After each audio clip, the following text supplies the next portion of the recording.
Welcome back to your Emotional Support Wrestling podcast with Maj and Emi. I'm your host, Maj, and this is my co-host, Emi. Hello.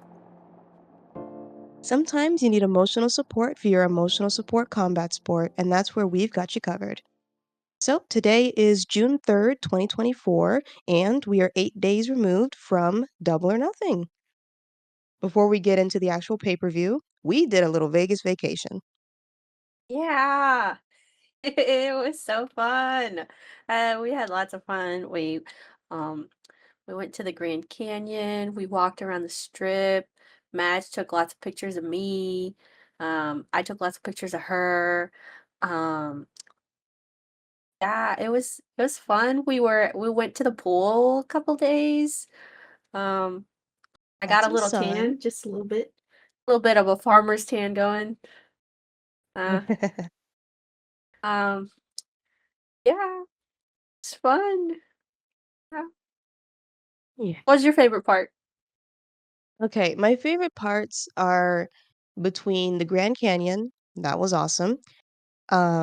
Meeting the Young Yeah, Bucks, which we, in case you didn't watch that Collision episode um, before Double or Double or Nothing, Nothing. uh, that was us meeting the Young Bucks at their shoe signing. Um, That was us, so baby! Collision debut, and I don't even like the show. Yeah, I'm an official Collision cowgirl now, yeah. And then overall, just Double or Nothing.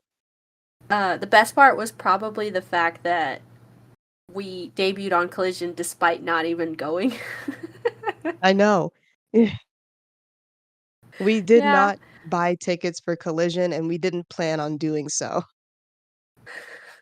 Yeah. Even though we had friends that went. We did have friends that Oh! went. Yeah, and we met our friends! We met We our got to friends meet our friends. from Twitter! It was awesome. Ah. We got to meet Denisha, who does fan art, most notably for Swerve, but she does other characters too. She's awesome. Uh, we got to see Kate, our our loyal listener, Kate. Who we know is We're so listening happy. right now. We love you. She gave us friendship bracelets. She did. Uh, I love them. yeah, she gave Matthew Jackson a Save the Clams friendship bracelet at the shoe signing. That shit was crazy. That shoe signing was awesome. It was insane. Genuinely could not have happened, one, to better people. Couldn't have happened to better people. We deserve this. And two, just like it was perfect. Like that was the perfect morning. Yeah. Yeah, honestly. It was like, so basically, if you guys weren't following, around like Friday morning or afternoon, I think. I think it was the It morning or was something like Thursday that. actually. It was Oh, it was Thursday. Thursday. Okay. Uh So Matt Jackson on his Twitter and Instagram was just kind of like teasing like, well, they were announcing they were going to be dropping their Reeboks pump ups, their Young Bucks Reeboks pump ups at Champ Sports in Las Vegas. And then they were teasing, and we might show up if the schedule allows. And we had a total free day on Saturday that we no, no, pretty no. We much. only had something to do in the evening, which was a concert. And they Mhm. were having the shoe drop at like 12, and it was like, perfect. We can, even if they're not there, we'll just go and we'll just see if we can see them. And then you tell Yeah. this next part of the story. So this wasn't enough for me. I don't like I don't like making plans if I'm not certain that things are going to happen. Sometimes, like I'll take a couple of risks every once in a while, but this was something that I was just like, "No, tell me. tell me that you're gonna be there. I need to know that you're gonna be there. So I asked my friends, I was like, should I DM Matt Jackson? And they were like, do it. So I DM'd Matt Jackson on Instagram. And Matthew was kind enough to make me wait almost a full day before answering. I like texted him. I DM'd him at the beginning of Friday, which is when we went to the Grand Canyon. So we woke up super early. It was like we had just gotten on the bus. It was like 5:15, 5:30 or something in the morning. And I was like, screw it. Okay, I'm texting him. So I was like, "Oh, most gracious of our EVPs." I had just finished watching all the Hobbit movies with my mom the week before. So I was in full Bilbo, like meeting Smaug kind of mode. I was like, let me just treat him like a dragon. How would I flatter a dragon? And this is how I did it. And I was basically like, um, can we still come see you even if we don't want if we're not shoe gals? Because I don't want to like I didn't say because I don't want to buy the shoes, but I was like basically hinting I'm not a shoe gal. I'm not probably gonna buy these shoes, and he hearted it the next morning, the morning of the shoe drop, which was like 4 hours, maybe 3 hours before the shoe drop, and it was like, oh my god. Oh my god, Matt. I Mm. just got a DM back. He said, I couldn't believe it. I was shaking. I was like, holy fuck. Oh my god. I do remember you, like, getting up in the morning and, like, shrieking, and I was like, "What happened?" And you're, like, looking at your phone, and I'm like and you just go, "He answered! He answered!" It was crazy. It was crazy. I was insane about it. And then that's when I started getting ready. I was like, okay, let's go. Because we were thinking whether or not we would get there super early or not, like 3 hours early or 4 hours early. And by the time he DM'd me back, I was like, okay, all right, let's do Get the this. fuck Fuck up, it. soldier. 3 hours early. Let's go. So yeah, we waited in line for about 3 hours. There, like, it wasn't like when we got there was only six other people, Yep. 7 other people, and we were like the eighth and ninth person, and our friend was the seventh. And yeah, so we just stood there, hanging out, talking with these very grounded male wrestling fans. I was very amused and Yeah, they were surprised. actually great to talk to. I'm just now thinking about that. I'm like, "Wow, intelligent male wrestling fans that I can carry a conversation with? New." That had like the same kinds of like thoughts and ideas that we do, and not these absolutely unhinged, deranged types of opinions, like Incomprehensible. just that these like male wrestling podcasters with like big platforms have in the IWC. I was like, what? People are normal out here. Yeah, that was Well, honestly that was a bit of a culture shock. I'm not used to conversing with people who are regular, who are male. regular. No, it was great. And this is not like a bad thing to be guys, cuz I did give them our Twitter and everything. So if they are in fact listening today, you guys Oh, were yeah. awesome.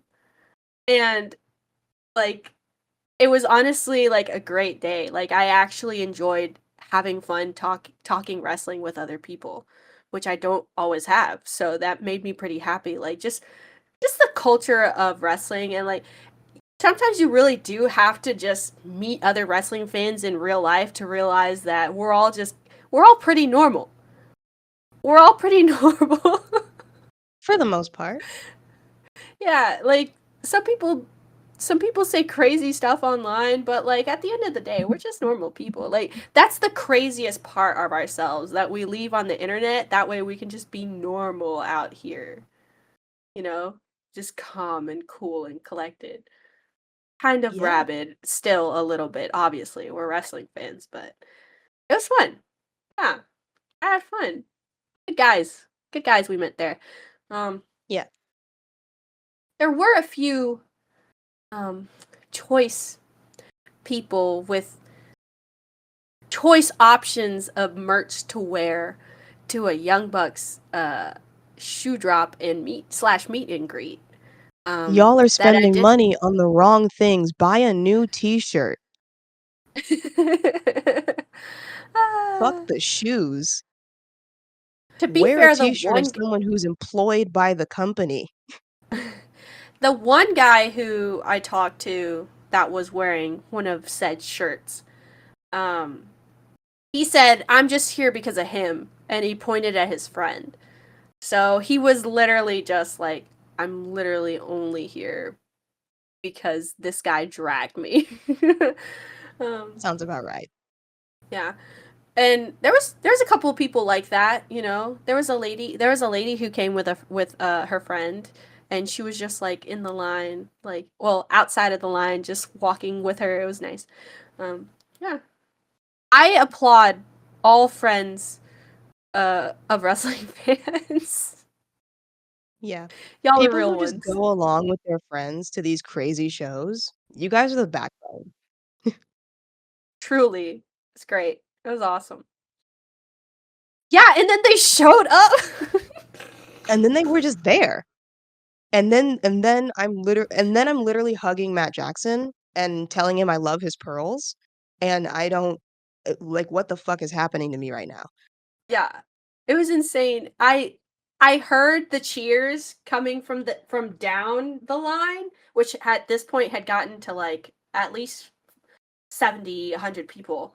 Um and I had told you I was like they're either going to come up from the second floor and like say hi and then everybody's going to cheer and then they'll come down or they're going to come from the back of the line and like I was just like making up all the scenarios and they came from the back of the line. It was awesome. It was awesome. It was You so clocked it. cool. You clocked it. Yeah. And they came from the back towards the front, said hi to everybody.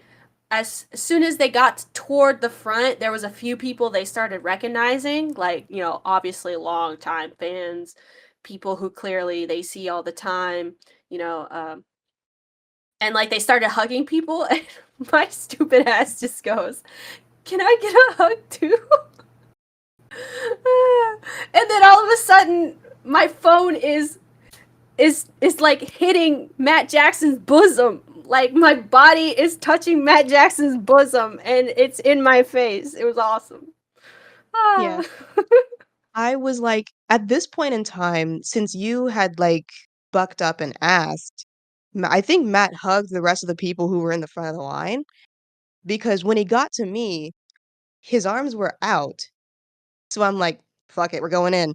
And I'm like, I'm in 6-inch platforms, by the way, because I was like determined to, because I didn't, when I met the Young Bucks 2 years ago.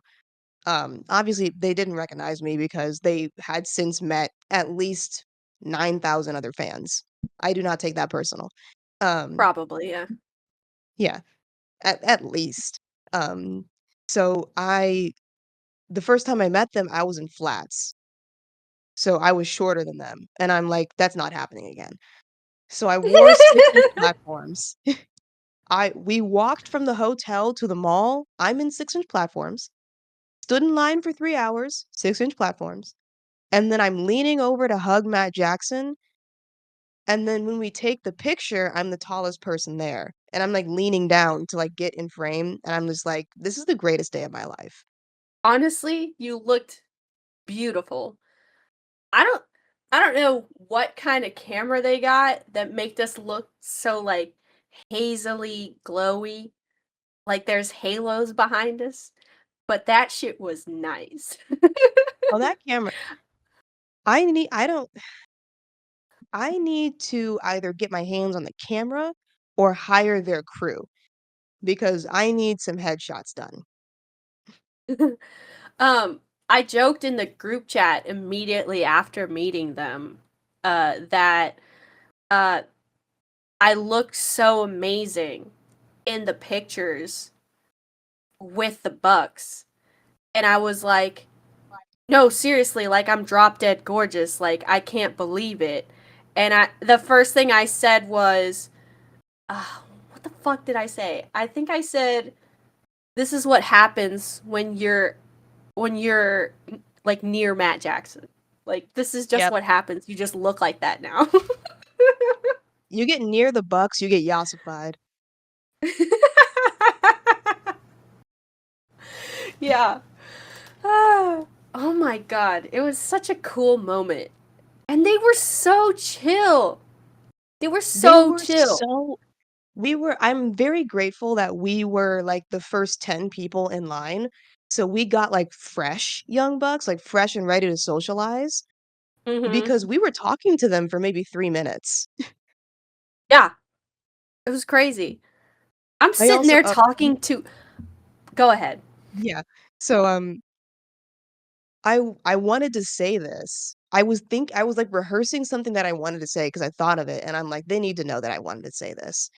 Because when I thought I was going to be able to go to Double or Nothing last year, I was like, okay, just in case the Young Bucks are at FanFest again, I need to write letters, I need flowers, I need gifts. And I had none of that because I'm like, they're not doing a fan fest, and they're not doing meet and greets, and they're not gonna have the Young Bucks. And then they drop that they're gonna be at the shoe drop. And so I'm at their line and like they're signing the shoes. And I'm like looking at them, first of all, Matt Jackson's eyes. Holy shit. Holy shit. Like, oh Those my god. eyelashes, those eyelashes, like like the eyelashes that what the fuck is the goddamn phrase? I can't remember. Ugh. You know how it's like the woman that launched 1,000 ships? That's what Mac Jackson Helen of is Troy? and his eyebrows. Huh? Yeah, Helen of Troy. But I wanted the phrase. I wanted the phrase. Oh Matt yeah. Jackson's eyelashes could launch 1,000 ships. You're goddamn right, brother. Let me tell you that right now. You're right. So I'm like, I'm looking in his eyes and I'm just like, I'm looking at both Matt and Nick and I'm like, I really wish you guys would have said something earlier. I would have brought flowers. And then they're just Yeah. like, "Ah, you're so sweet." And I'm like, they're like, "Well, we don't need flowers." And then I got a little bit mad. And I just You did. and I'm like leaning on the table, like my damn near my finger in their chest. And I'm like, if anybody fucking I didn't say fucking. I said, if anybody deserves flowers, it's you two. I'm being so serious. If anybody deserves flowers, it's you two. And I swear to God, the next time I see you, I'm gonna have them. You did say that. You did in fact say that. And you know what? I think that this is like relevant to culture because on Twitter a couple of weeks ago there were men talking about how they never get flowers. Or somebody had brought up that they gave a man flowers and the man was so like, "Wow, like I never get flowers. I've never gotten flowers before. Nobody's ever given me flowers." And all these men were talking about how, like, you know what? I have never gotten flowers. That would be really cool to get flowers. I think you were very on point with this match. Very on I was point.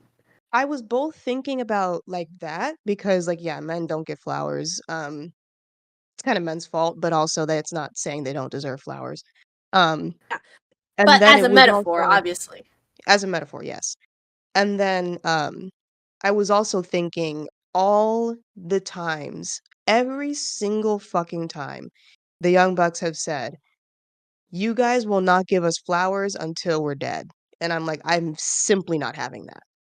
I simply Yeah. cannot live with myself if they do not receive flowers, metaphorical or physical, um, within my lifetime. I'm like, I won't die until that happens. So eventually, I'm going to get my hands on flowers, and they are going to be handed to Matt and Nick Jackson. You know what's crazy is like, they have a flower kiosk in the Las Vegas airport. I saw it with my own eyes. And I was like, what the fuck is a lot? is a kiosk for flowers doing in the Las Vegas airport? And then I remembered like, oh yeah, like impromptu weddings and shit like that, and people come to meet each other and all this shit. Yeah, So I was like, oh okay, I guess that makes sense. But yeah, like, like long damn, lost arrivals and things like that, yeah. yeah.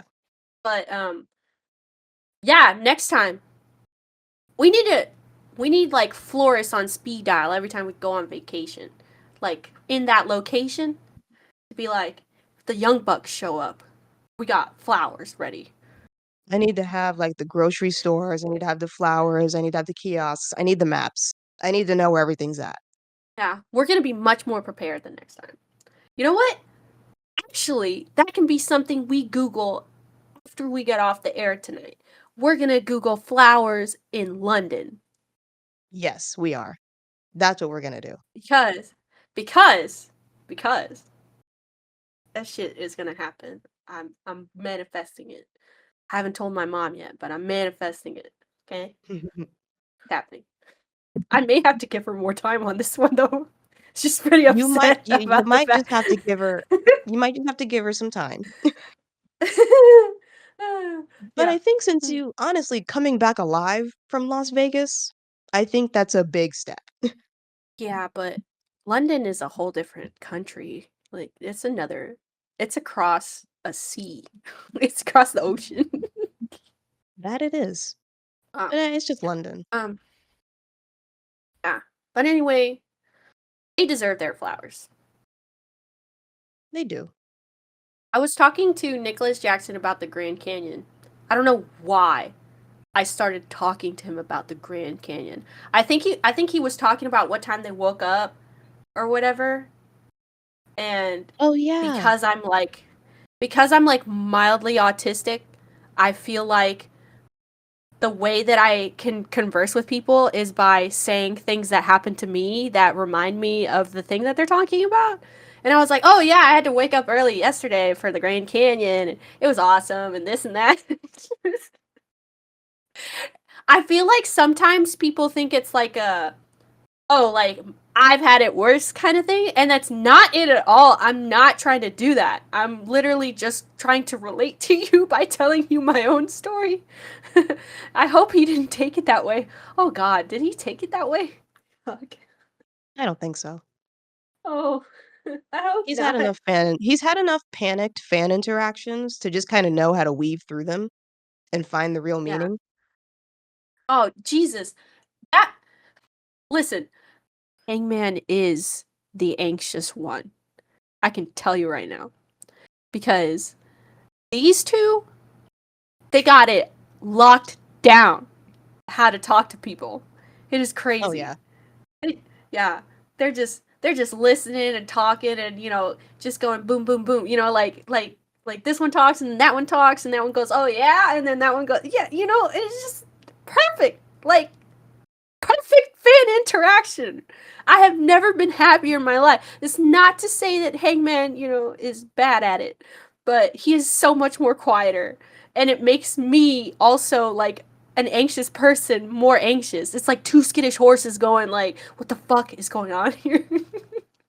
You saying that made me remember what my interaction went like with Hangman, which will haunt me for the rest of my life. This was at Double or Me too. Nothing 2022, and him trying to essentially move conversation along because I was just like you. I was at this point, I hadn't taken my anxiety medication at all, and I'm meeting my favorite person in the world besides Kenny Omega, and I'm, like, physically shaking, and the first thing I said to him was "fuck" because I can feel my heart increase by at least 200 beats per minute.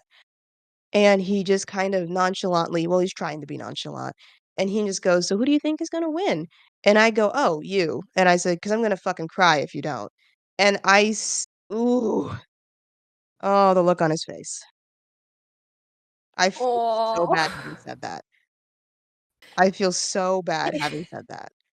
Oh.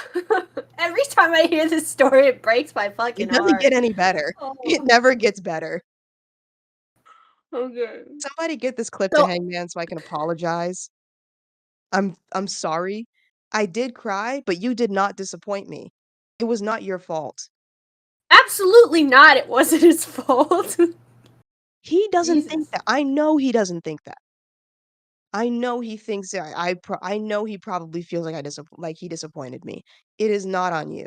It is not on you. No. I think I think enough time has passed to where, he's comfortable with whatever happened. Whatever happened is in the past. Hakuna Matata. Um, whew. Let me tell you, I was a Bucks hater for a really long time. Like a really long time. And it was mainly, out of defense for Hangman. I was very much in the camp of the Bucks weren't listening to him, the Bucks weren't paying attention to him, they didn't care about him enough. They should have been watching him. They should have seen the signs, you know? And then they got mad at him when he became a tag team champion and they started talking that shit. Nick Jackson going straight for the knees with you were just a job guy in Ring of Honor, all of that. It's just it just all surmounted just this big pile of the Bucks are doo doo, in my head. But let me tell you,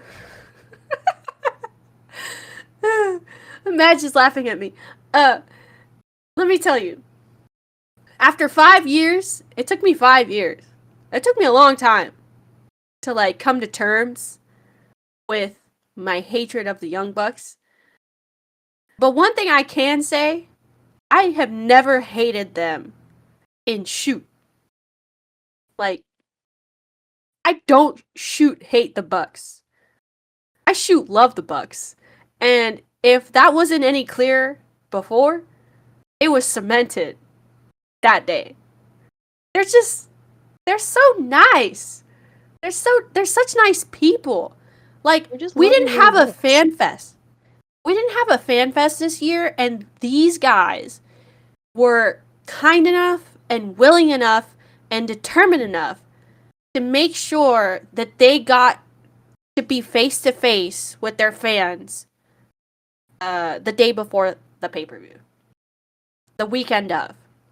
Mhm. They were so nice. That was so sweet of them. They didn't have to do that. They could have wormed their way out of it. They could have gone completely like kayfabe and been like, "Oh yeah, sorry guys, we got caught up, lots to do, being the EVPs and everything." And they didn't. And even in person, like they were so much nicer than I expected them to be, even play acting. I was like, "Wow, you guys seem like really genuine people." And I don't get that a lot. Like I don't really feel that usually, but it's because I don't get to see, wrestlers in person. And it really does remind you that, these guys are just people. They're just doing what they love, and I don't know, it's just awesome. It was cool. I had lots of fun. We had a lot of fun. I really I just there was also this one little moment 'cause, Emmy did this for me. I wasn't going to do it because I'm like, if I say his name, I'm gonna fucking cry.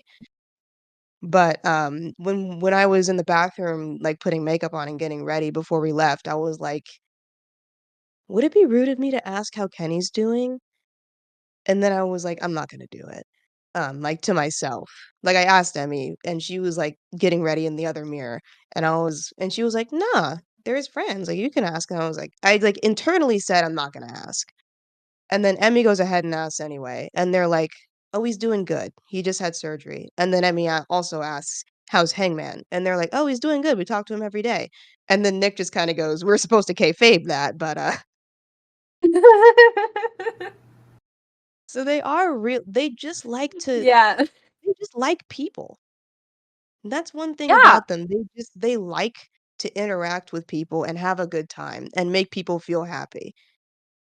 That's, like, the number one thing that they like to do, and it shows. Yeah. I did make sure to tell them both to their faces at least 5 times in the span of 3 minutes that we love you, our friends love you, we love you so much, you guys are amazing, we love you. And like Madge said, how she was like fingers in their chests or whatever. Like I was not kneeled. I was like bent over the table, go like a mama bear talking to their child like I love you so much, sweetie. I need you to know this. You are so beautiful inside and out. Okay? I was like the little stars in the sea stars in Aquamarine, you know, the mermaid movie that like just in their ears going you are beautiful inside and out. That was me. Okay, that was me. I needed them to hear it because it makes me so sad that every time that they post something on Twitter or Instagram, it's just fucking hate bots or just actual people being so hateful, and it makes me angry because they're so nice. They're so fucking nice.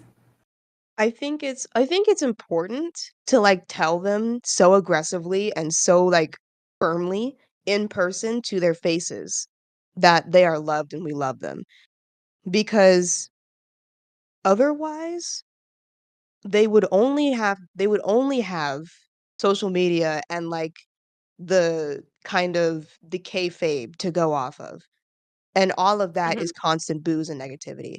I think so they've been doing this for, like, 20 years, so I think after a while, they've gotten good at knowing people that they meet in person are the people whose opinions are real opinions. People online are doing it for brownie points, to make themselves feel better, to fit in, for Clout, whatever reason. just For whatever whatever. reason. Just They're not doing bullshit. it out of anything that comes from their heart.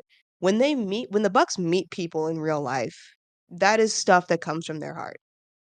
That's what we were Yeah. doing. That's why we were so adamant.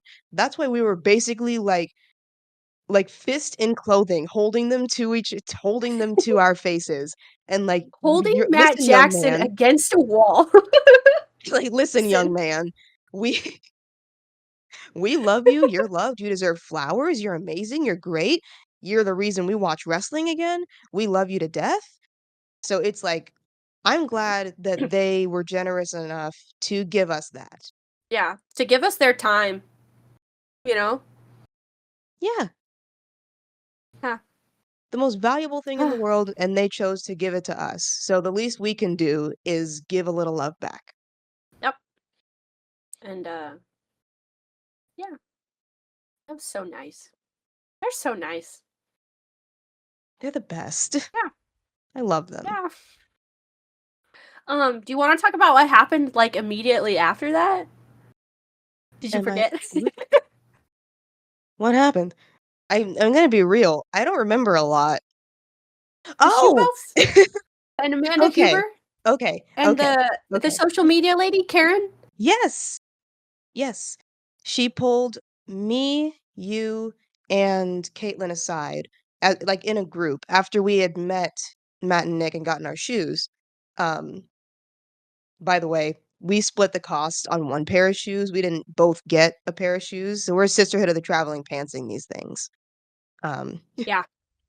so we were pulled aside by Amanda Huber and Karen, and we were asked, "Would you be comfortable doing something for social media?" And we were like, "Yes, absolutely." Um, and so we did a little they asked us a few questions, like, on camera. They gave us like, Karen had the microphone, and she passed it to each of us, and she asked us where we traveled from, how much we love the Young Bucks, and then something else, but I can't remember what it was. Um, Mhm. Yeah, those are the and only then 2 questions I after remember too.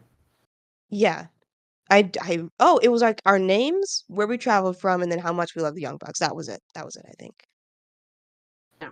And then after we did the video and we just kinda spoke from the heart about AEW and things like that, Amanda pulls out, these 3 boxes, and she says You guys and your dedication to showing up here early and your answers, I think you guys deserve these.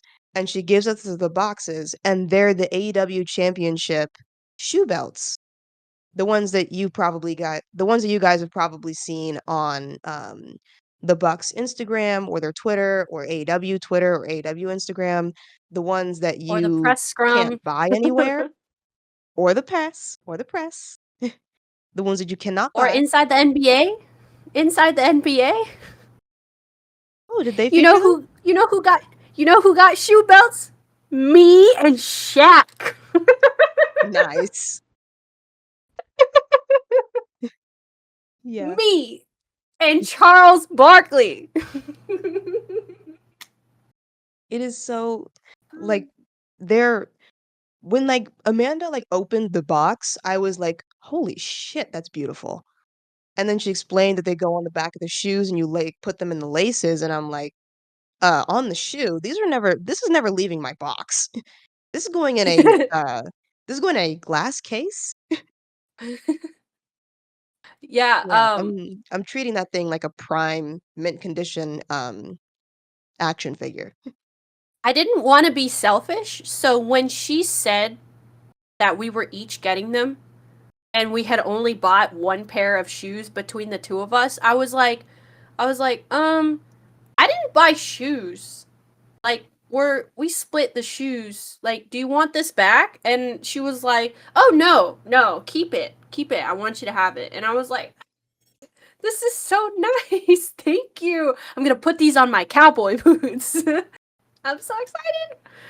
Oh yeah, brother. Yeah, I think it's going to look awesome. I hope it looks awesome. Um yeah, hoping to God it looks awesome. It's gonna look awesome. Yeah. I don't know where I'll wear these ever, but I'm definitely taking pictures in them anyway. Yeah. Oh yeah.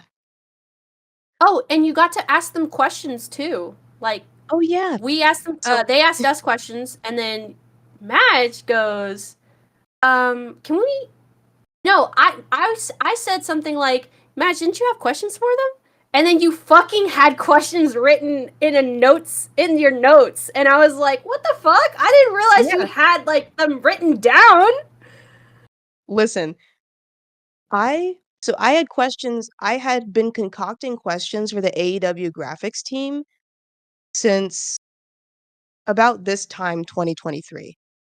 That's how old that was like just in case this podcast ever gets like huge and we get like press passes and we can go to shows and ask questions and like interview people on the show. I'm like, Mhm. I need questions at the ready. So I had and so when you piped up and because I completely forgot. Whenever something happens like that and I'm like, it's spontaneous, it throws my thoughts, like it throws my planned out thoughts out the window because something new has just arised.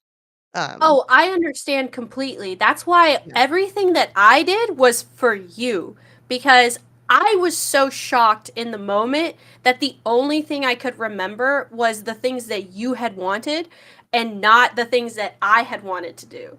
Like completely forgot my own shit. But I was like, okay, she wants to ask about Kenny. I know she's probably thinking about Hangman. And then with Karen and Amanda, I was like, well, close enough to the graphics team. Let's see if they can answer these questions. Yeah. And so when you ask, "Can we ask you some questions?" And they're like, "Yeah." I go and pull out my phone and you're like, "What, you have a list?" And I'm like, "Yeah." And so, like, I just went ahead, I asked the questions, Karen answered them to, like, her best ability. Some stuff was just, like, not her jurisdiction, but I just like, I wanna see what her answer would be anyway. Um, Yeah. I remember I asked her because one of the things I have to ask about was who this is the question word for word. I didn't say it like this, but this was the question. Who do I have to kiss directly on the mouth for Hangman's lower thirds?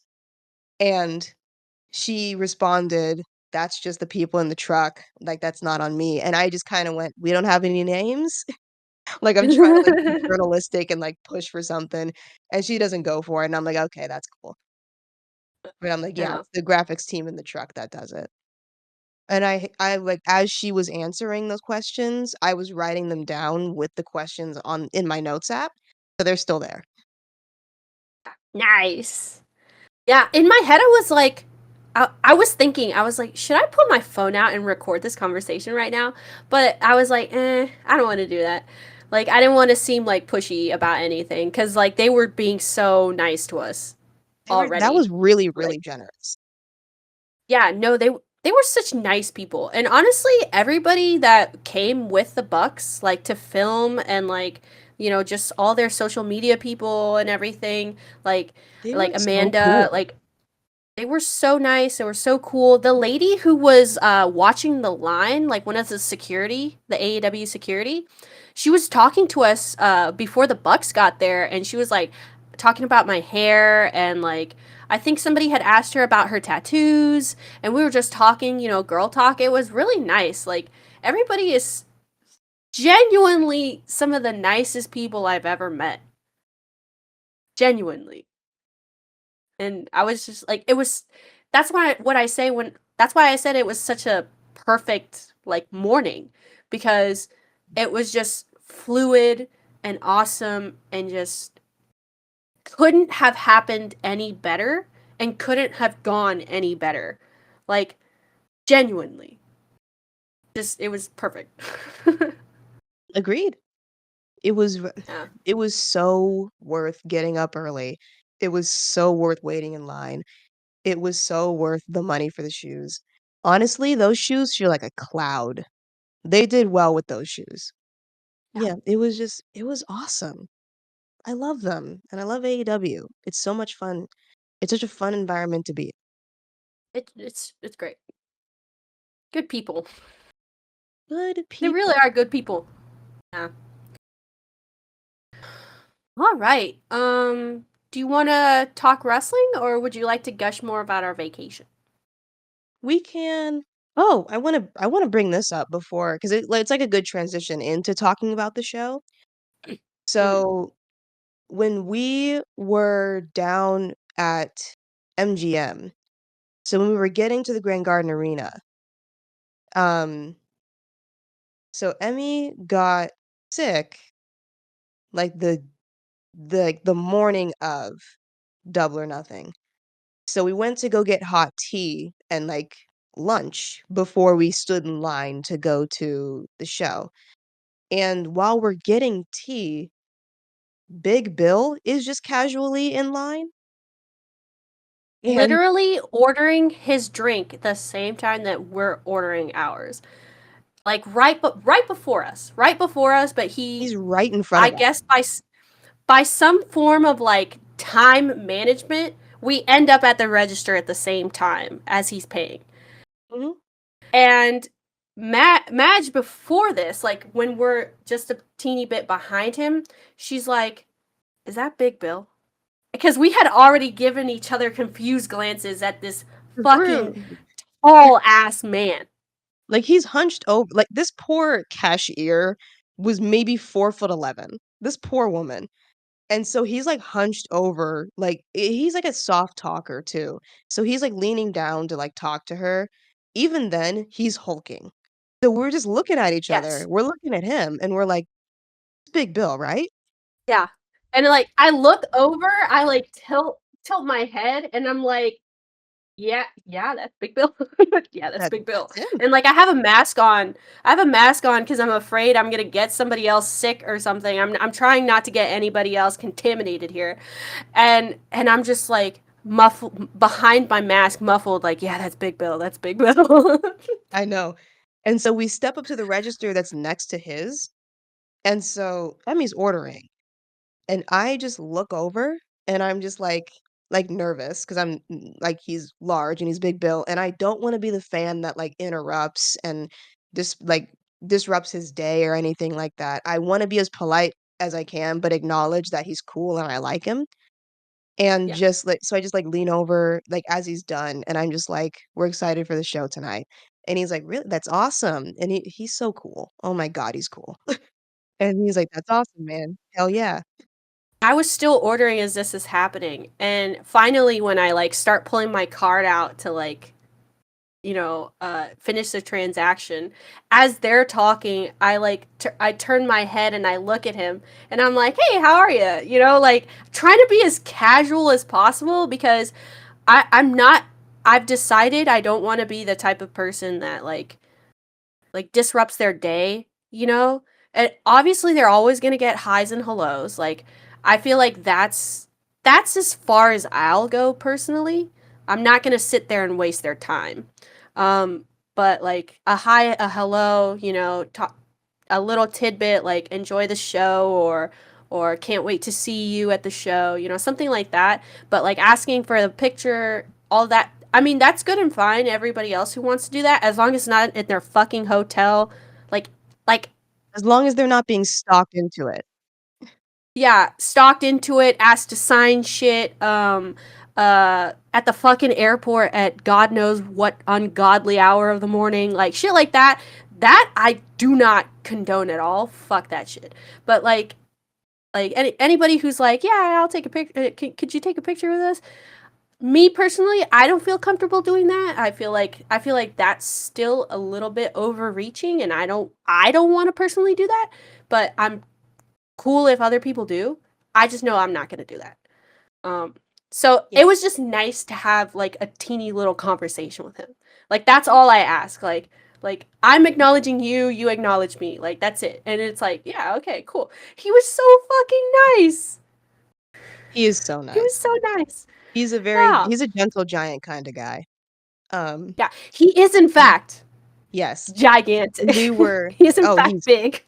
I was 6 feet tall in the shoes I was wearing because we were, like, dressed for the show. I was 6 feet, still hulking over me.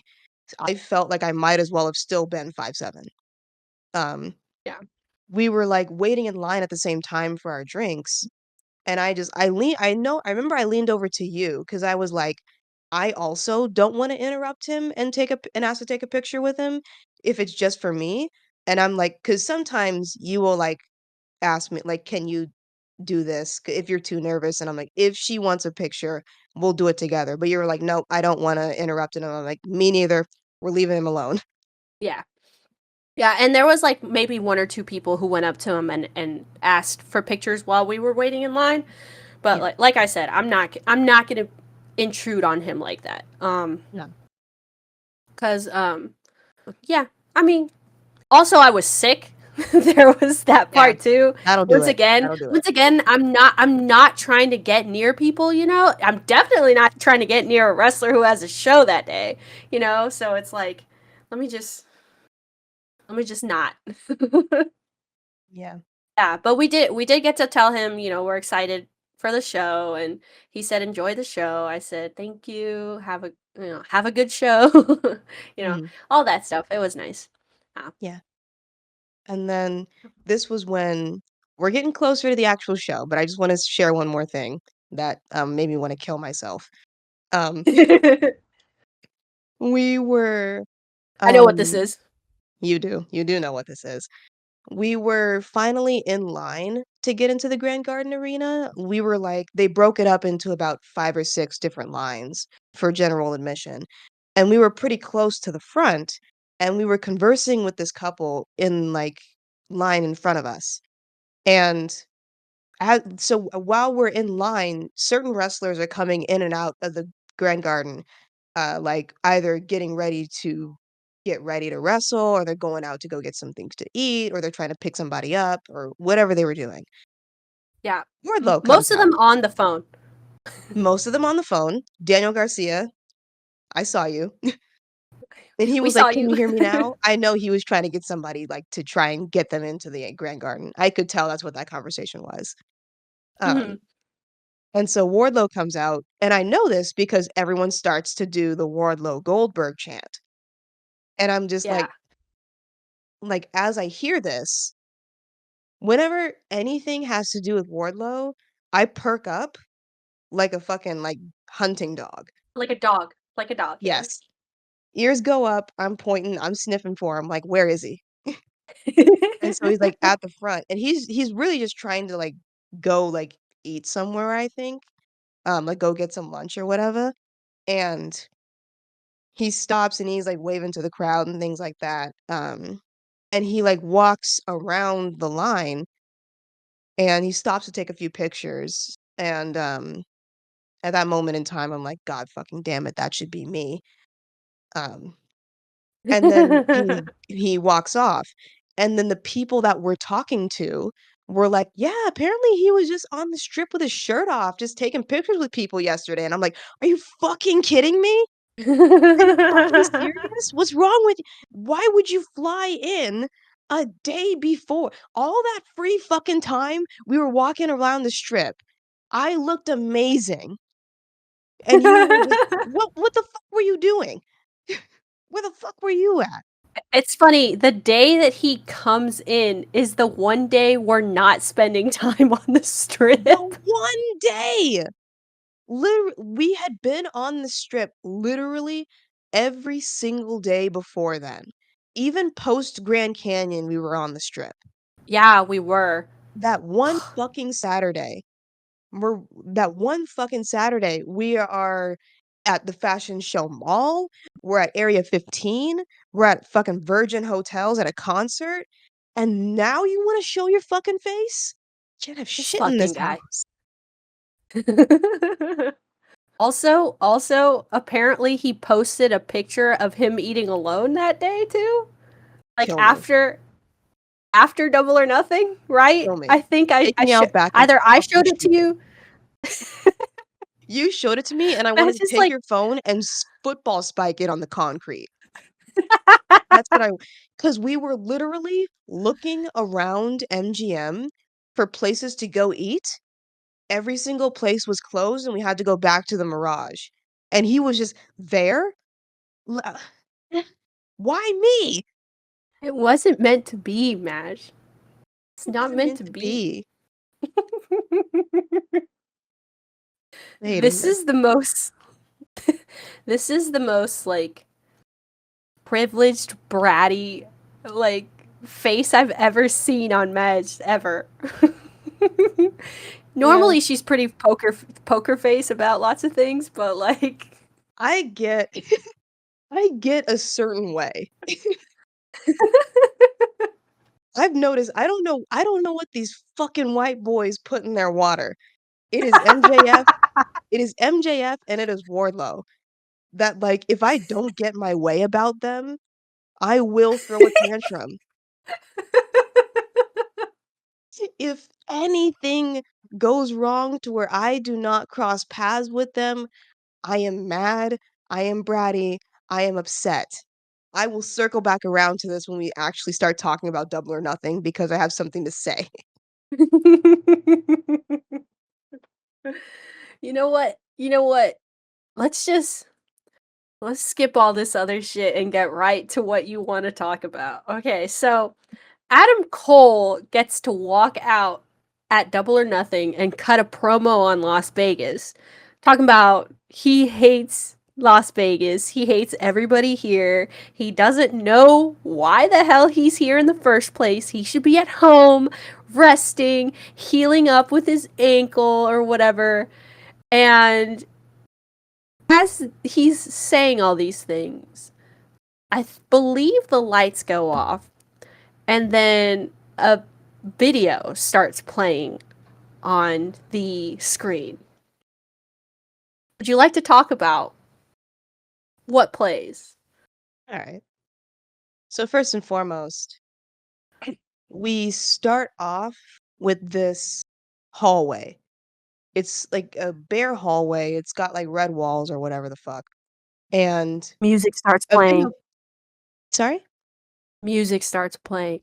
Yes, it gets real ominous and some music starts playing, um, on, like, the jumbotron, and it cuts to not cuts, the camera starts to walk down the hallway, turns to a closed door, opens the door, and in it is one of MJF's suits on a mannequin, and it just the camera takes a tour around the room, and it's nothing but MJF memorabilia.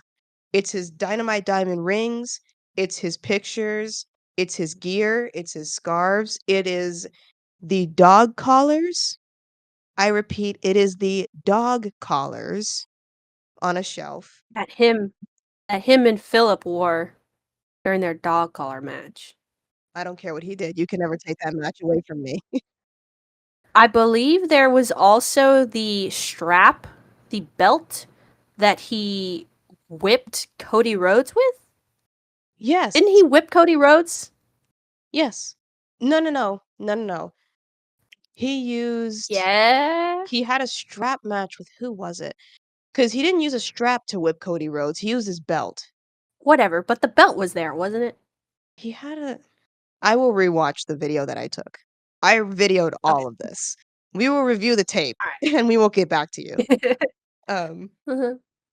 so and then a a pair of hands reach out and touch the scarf on the mannequin, and I'm like, "I would recognize those fucking hands anywhere." Of course. And then it cuts off then and there. The video cuts off and the lights come back out. And then MJF's music hits. It's full music. Cause the other one Yes. was the evil classical spooky version. Yes, that he used at last year's Double or Nothing. The orchestra for Yeah. his, like, entrance. Well, he's used it a couple of times now, I think. He But has, yes. but that was, like, Mhm. the debut of it. That's where I remember it from, I should say. And I thought it he was All Out fucking 22. no, All Out 22, he didn't have an entrance. He did it? You're thinking of Full Gear 2022, he had an entrance. Because All Out 2022 no, I need to say this now. All Out 2022 was the debut of the Devil when he Right. famously walked out in silence after Masked Figures disrupted the whole ladder match, and he took the chip to challenge for the AEW World Championship. Um, and then Full Gear 2022, he had his actual music, or he had the classical version of his music. And then Double or Nothing 2023, he had the orchestra playing his music. It's all the same to me. I know. So anyway, his music hits. His music hits. I'm a literal hysteric fucking wreck. Like, I have n you should have s I was the state of my voice, I might as well have, like, been crawling around on my fucking knees. Like, I was, like, that pathetic about it. And he comes out of the tunnel. He's in the Triple H denim and leather, no shirt, big fat fucking titties, cut abs, way too tan. I literally almost hit the floor. Like, I have never and in that moment, I've never been more upset and regretful with myself than missing a chance to sleep with him before he got a new girlfriend post breakup. Like, not catching him between girlfriends is going to haunt me for the rest of my life. I'm never gonna know peace because of that. Yeah. I'm sorry. Yeah, It that affects me, but entire like not that bad. I know. He shouldn't. I get You should have more random dignity than I do. spurts. Random spurts. Like I have to see him in a very specific light. Like for example, that day I was not having nearly as like crazy as of a reaction as you were, but I was definitely like, "Fuck, that man is jacked. That man is jacked." He looked good. I just kept saying that. I just kept repeating that as he was like coming out. I was like, "Damn, he looks good. Damn, he looks good." I remember at one point when because Adam Cole is still in the ring for this whole thing. When Adam Cole was trying to, Oh like, yeah. reason with MJF, and he did this thing where he took the sides of the jacket and pushed him aside and put his hands on his hips to expose more of his torso. I I think I moaned. I believe you looked over at me and said, "I think I just moaned." I think I said, "I didn't mean to moan like that, I'm sorry." Yeah, that's what it was. The funny thing is, I didn't hear you. I didn't hear anything. But I do believe, did I still have the headphones on? Did I? No. Or the You had taken Okay, them no, I off, I didn't. think, by the time the main roster, not main roster, the main cards got started because you had them on during the Strong versus pre-show. Osprey. Yeah, they were off for Osprey and them. Okay. Yeah. Man, I was so unhappy I didn't bring those earplugs. I had brought these little earplugs specifically because I knew that it would be way too loud in there for me to understand anything that was going on. And these little earplugs are like sound filtering so that you can actually hear voices through the earplugs, like, and the travels in the ear better. And I didn't bring them to the show. I didn't bring them to the show. I left them at the hotel. I was so angry, and then like I had to go looking for the Nice Culture City people because I needed the headphones. Cause damn, them video packages were loud as hell in there. It wasn't the people. The people were fine. Like the crowd, that's noise I can handle. It was the pyro being loud as hell, scary also, and the video packages and like the overhead noise. Like even Excalibur doing the like no harassment policy at the beginning, or like the floor people, be advised you might get flying chairs, or shit like that. That was loud for me. And I was like, what is going on here? It is not this loud at the Dynamite shows. But I guess they just had it cranked up to like 100. Um, Yeah, yeah, it was an overwhelming amount of noise, like the videos and everything. But I dealt with it for part of the show. But then at some point, I decided that I couldn't hear how loud I was being because because of the headphones over my ears. So I was like, if I can't hear how loud I am, I don't want to be screaming in people's ears. So, that makes sense. Yeah, that was because I was also that was literally like a few days removed from me hearing most likely fed wrong information on purpose. But like there were complications with MJS recovery and he would be out for a little bit longer. And then he mm, just fucking shows up. And then he's just there in front of my eyes. And he looks sexy and hot. Kill me. hmm Take me out back and shoot me. I need to be put down like a dog.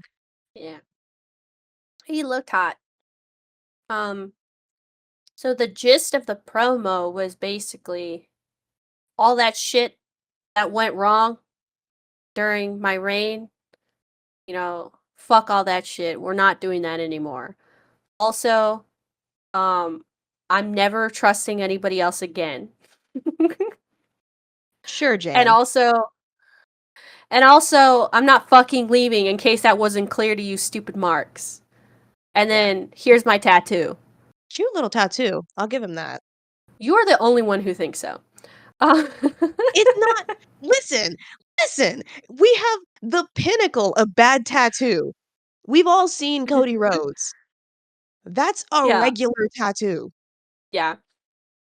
Like, I'm Um, sorry, it's not something he paid $30,000 for, and it looks like a normal tattoo.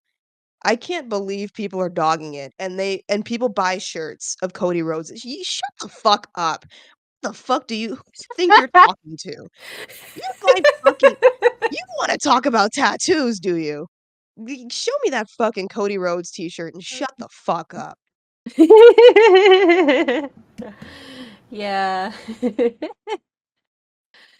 um, yeah. Apparently a sore spot Um, for me. I don't know what came over me. yeah. Anyway, so those were like the four main bullet points of his 7-minute promo. Um, I would like to argue with him that part of what made his reign kind of shitty was how fucking long he talks, and that was about 3 minutes too long. I have to say. You may not agree with me, Madge, but that's how I feel. I was ready for him to leave the ring 3 minutes before he was done. You heard me. The guy next to you heard me. Like I was doing the finger. I was like, wrap it up. And the guy next to you was looking at me like He laughed a little bit at that one. okay. He See, did. I'm He did. immune to I'm immune to the long promos because I'm actively trying to look at him as long as humanly possible. So naturally, speak longer, stay out there longer so I can look at you for longer. So I'm gonna be so real with you. I didn't want the rest of the show to continue. I'm like I'm like, stay right here in front of me for the rest of my life, please. My brother was so happy to see MJF. He was so happy to see MJF that immediately after MJF, he fucking turned off Double or Nothing. He was like, "All right, that's my main event. Good night." Me. That's what he told me when I got home, like on the car ride home after the vacation, like Monday afternoon. That's the first thing he tells me. He's like, "Yeah, I haven't finished Double or Nothing yet. I saw MJF was back and I was so happy, and then I just called it quits right then." I didn't tell you this because I'm like, I'm not doing this, obviously, but it's a thought. I was contemplating, I'm like, how hard would it be to jump that guardrail? I'm like, would he be mad Ma'am, at me? after we sat here and dogpiled on the people in Edmonton, Canada, I'm just and you're over here. well, I'm not trying to the I'm different because I care about him and I love him. They wanna do it Yeah, I because they're mean, selfish and they wanna take time like, they wanna disrupt the show and be the center of attention and try and be the main character. I'm just trying to fuck. We are not the same. okay, fair enough. Fair enough. But yeah, we're happy he's back. I'm glad he's back. It was nice to see him. Yes. Um, I truly, truly, truly hope somebody reigns in his TV time. For the love of God, I need somebody to do it because I'm not gonna lie to you. Even before, even before Adam Cole, even before CM Punk, okay, the one person that I was angriest at during Hangman's reign was MJF. Because I was like, why does this motherfucker keep getting so much fucking time on this fucking TV show when the world champion gets like 3 minutes max? Like, what the fuck is going on here? Like, I was angry. I was not a fan of MJF at the time because I was like, why are you taking up so much of my champion's time? Please.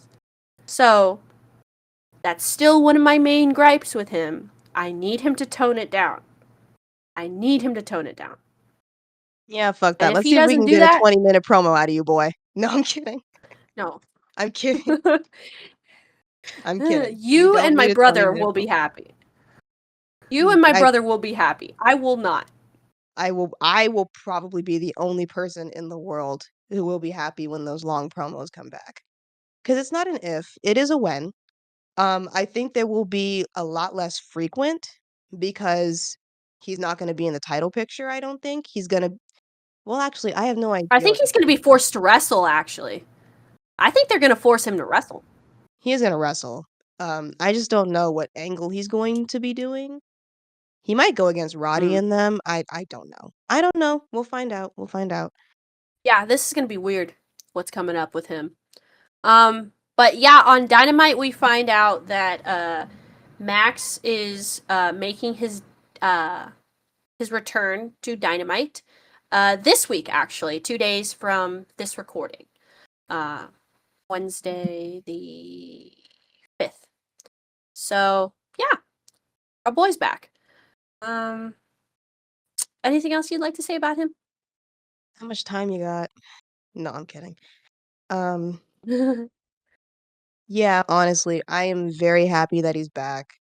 I hope that I man, I can't even really I was gonna say, like, I hope whatever he does now is not like what his championship reign was like. I can't even front with you and act like I hated it. Like, I can't be that person. I had a lot of fun during that reign. It was very nice to see him be happy for a second because it's kinda clear that he's not that often. Um, but it's like I'm simply just excited to see him again.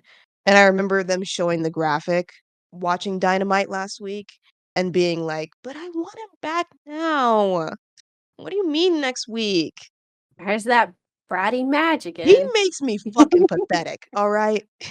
He's the one dude under 6 feet who I would let speak to me any type of way. I don't know what they're putting in them white boys. I don't know what they're doing. All right. So, let's dial it back a little bit and start with the buy-in. Mhm. So Thunder Rosa versus Deonna Purrazzo opened the buy-in. It was a really good match, and we, the crowd, were fucking hyped for it. Yeah. How you feel about it?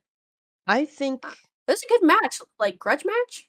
I think was, like that was one of the better matches that was on for the women that day. I don't think it should have been on the buy-in. I think that match I think that match washed the Women's World Championship match.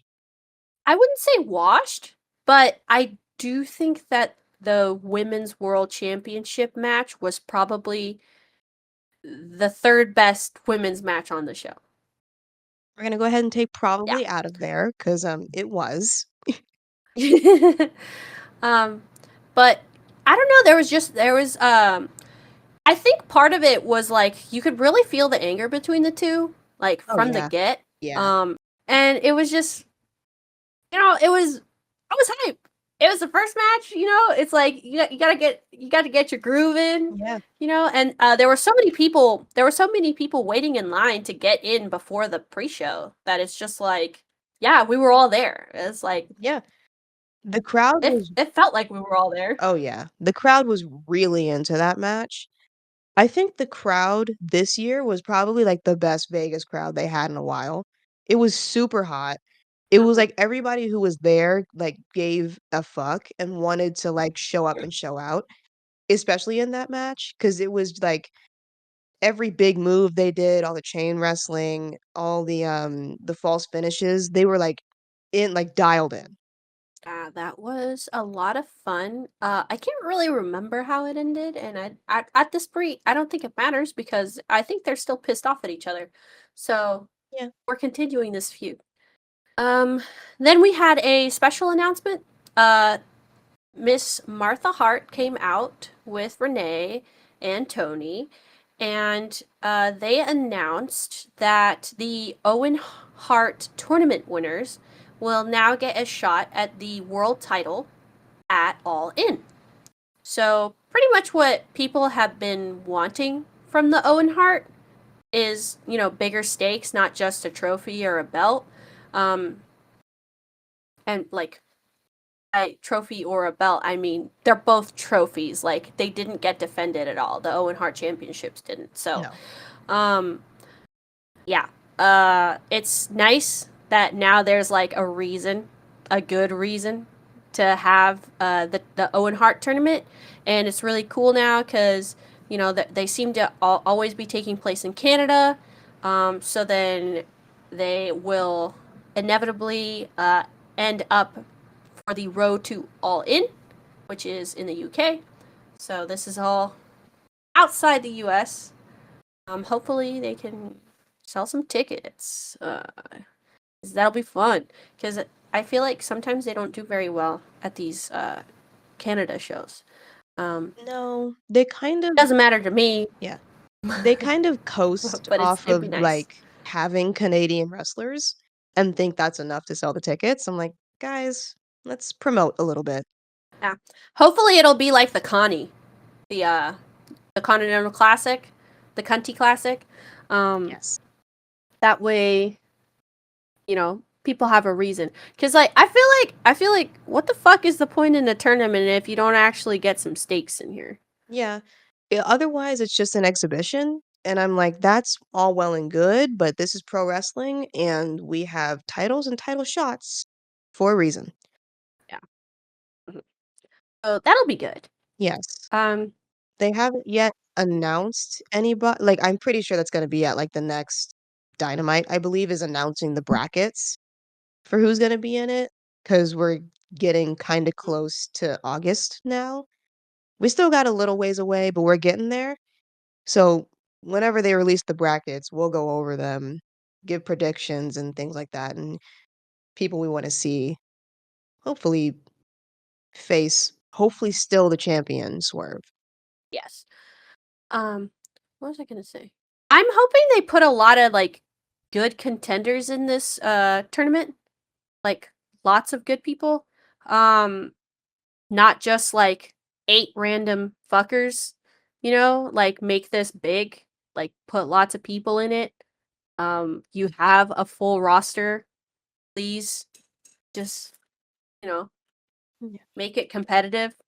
I think, I think the, like, comparing how the Continental Classic went, I think that's a good, like, metric of how this tournament should show out, is have that type of performer in the tournament, and people who are, like, due for title shots and things like that, put those performers in there, and then just Beyblade let it rip.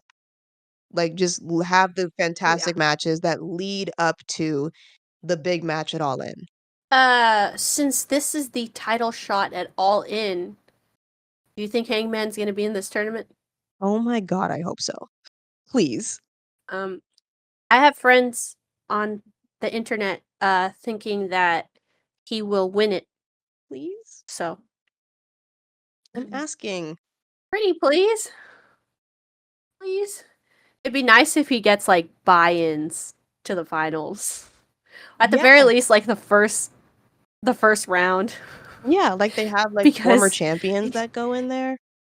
Actually, never mind. but also because he's friends with the Bucks. Yeah, if he comes back and he's like, "I side with the EVPs," and they just place him in there, I'm with that. Done. Yeah, You've got good me. character work here. Yeah, I hope I hope he wins it, and I hope Mariah wins uh the women's Owen Hart. I need her versus Tony so bad. Hell yeah, brother. uh, I need it. Um so yeah, that's it for the Owen Hart talk. Mhm. Um so the second thing on the buy-in is the most unimportant fucking match to walk this earth. Yep. Actually, there was one funny thing that happened. Okay? I believe we all started chanting "What's your name?" Oh, yeah. because somebody said, "Oh, because fucking Caster in his rap said we didn't even know what the he didn't even know their names. Like specifically one of them, and it was like Khan. So we all started chanting, "What's your name? What's your name?" And Khan literally just points at his fucking pelvis because his underwear literally says his fucking name.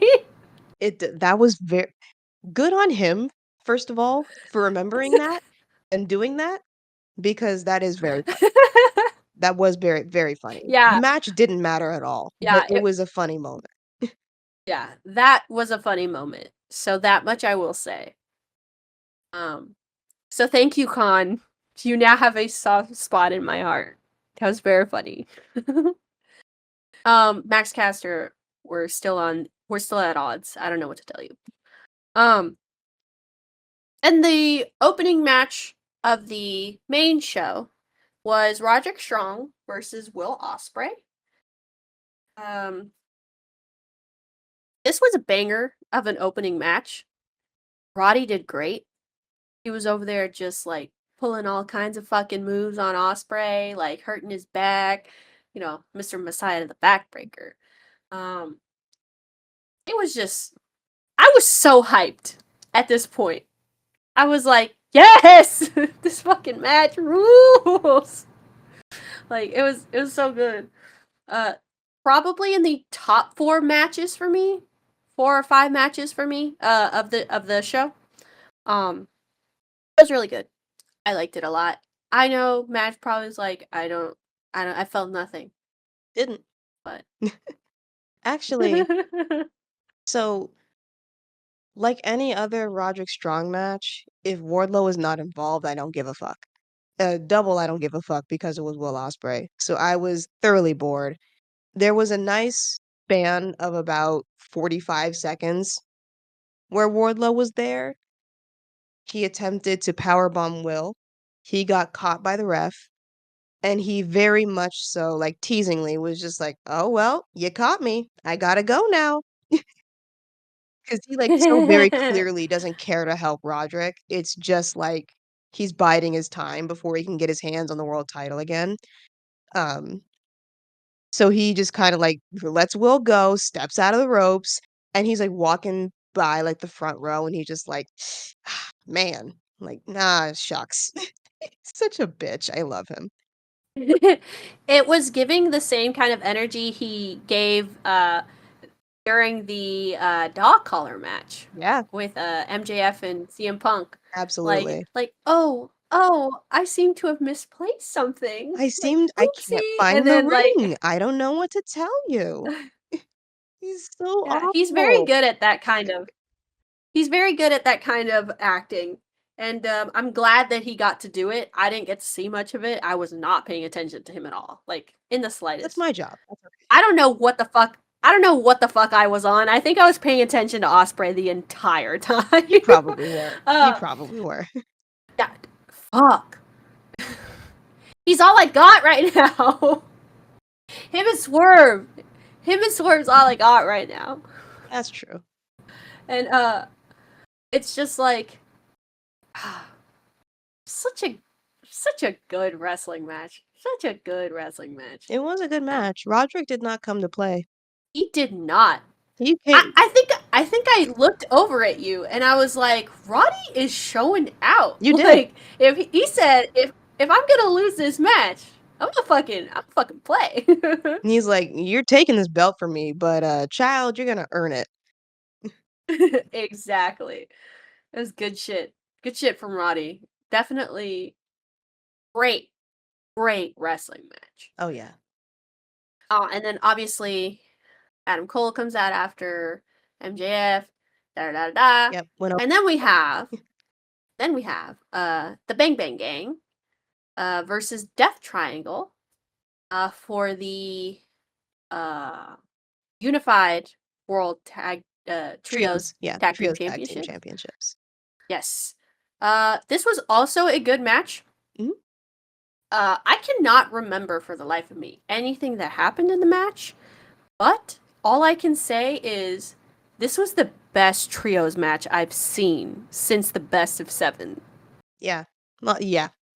I mean, that's what happens when you get belts to the acclaimed, but that's neither here nor there. Um, so all I remember match-wise of this was Jay White so frequently leaves the Guns to die.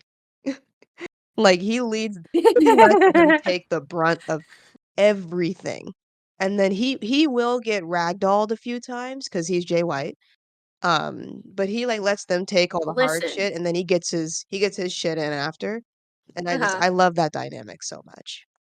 Oh my god, the entrance was godly. It was so good to see in person again. Oh my god! I forgot. I'm over here like I forgot what happens in this match. We get the fucking return of Juice Robinson at the end of this match. Yeah, you forgot that? I was gonna bring it up after we I talked about the match a little bit. Yeah, Oh Juice came shit, back. man. No, I forgot that happened. I forgot it happened. Yeah, Juice came back. He has returned. He's Yeah, still insane. we had this we had this little old lady like in the row in front of us. I think she was dressed up as a taco. She It was a was. taco She costume. was in a taco. She was And drunk and high. she had a little sign. She had a little sign that was like a juice box or like a little drink. It was shaped like a drink with a little bendy straw and like it said something like here for juice or whatever. She was legitimately, I'm pretty sure she was only there to see Juice Robinson. I think so. 'Cause, like, as I aforementioned, she was drunk and high. So in like unrelated moments, she would just start chanting juice. I Yeah. it was really giving, I think you're only here for the zip line. Yeah, she was a funny lady. She Yeah, was. it did get a little bit like, lady, what are you Like, doing? But okay, at the man. same time, it's like, fuck it, she's having fun. Yeah. She walked the Are line. we not all here? Are we not all here to be our own weirdo selves? I was dressed as Hangman for crying out loud. We both were technically.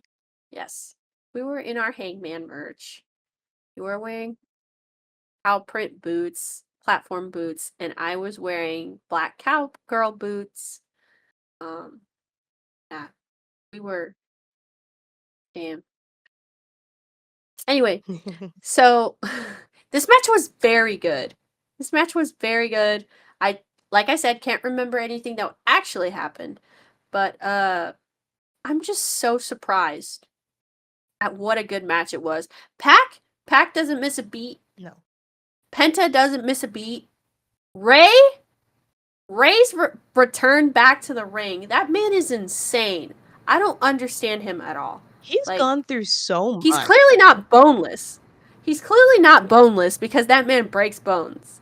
But like when he comes back, it's like I don't care. Fuck it. Whatever happens, It's like, I think are happens. they dipping this It's man in the Lazarus pit? Like, how does he keep coming back better? huh. He's like when Rey Mysterio got his like robotic knees or whatever the fuck he got, like his stem cell knees. Like that's how he comes back. Like better than ever every time. And then he comes back better than ever and then I worry so much that something will happen again. It's so scary. Uh I want Death Triangle to continue being Death Triangle. For the love of God. It's like Penta is the one who's constantly having to hold it down because he's the only one who doesn't. I shouldn't say this out loud, actually. Otherwise, I'm gonna jinx it. So I'm scrapping the sentence. All right. Anyway, Yeah, uh fantastic match. Very, very fun. 10 out of 10. No notes. Yeah. And then we had post trios tag match. We had Tony Storm versus Serena Deeb, which sure was a match. It was like they had some spots where it's like I could see what you were going for, but Serena was either too slow or she couldn't like physically move Tony Storm or stuff just didn't connect. It was just to me it was like a big miscommunication. And it's like we shouldn't have put these two together. There were a lot of other women who could have done this match better. Right about this match, all the way up until the triple main events was where I was getting real woozy. And like I feel like that shouldn't have happened given the fact that I was there live. Um I guess I'm going to chalk it up to the fact that I didn't get to finish those chicken tenders because they were salty as fuck. Oh yeah. Like what the fuck happened? I had one chicken tender. Yeah. You And then that's all I ate yeah. before the show. Yeah. It was kind of like I remember you sitting there like eating like you were trying to just muscle through it, but they were really bad. And I think since they were super salty and you didn't have any water, it like zapped your energy. Yeah, but also I feel like most people who were watching at home had the same experience. Yes, because the match was bad. Yeah, the match was bad. I have more reasons. Like the match was I wouldn't say it was bad, it just was not good. I'll give you that.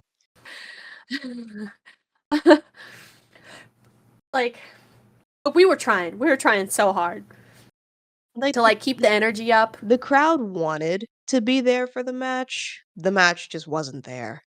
The girl behind us was screaming for a Deeb. She was okay.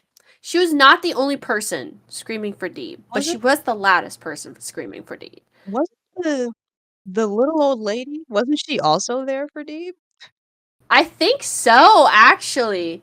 I think you're right. I think the little old lady in the taco costume was there for Deep too. She was shouting for Deep. Yeah. Um, but no, the crowd wasn't having it. We were being loud as hell for Tony. Yeah. And yeah, Tony was our Yeah. girl, as she should be. Oh, She's Tony definitely. fucking Storm. Yeah.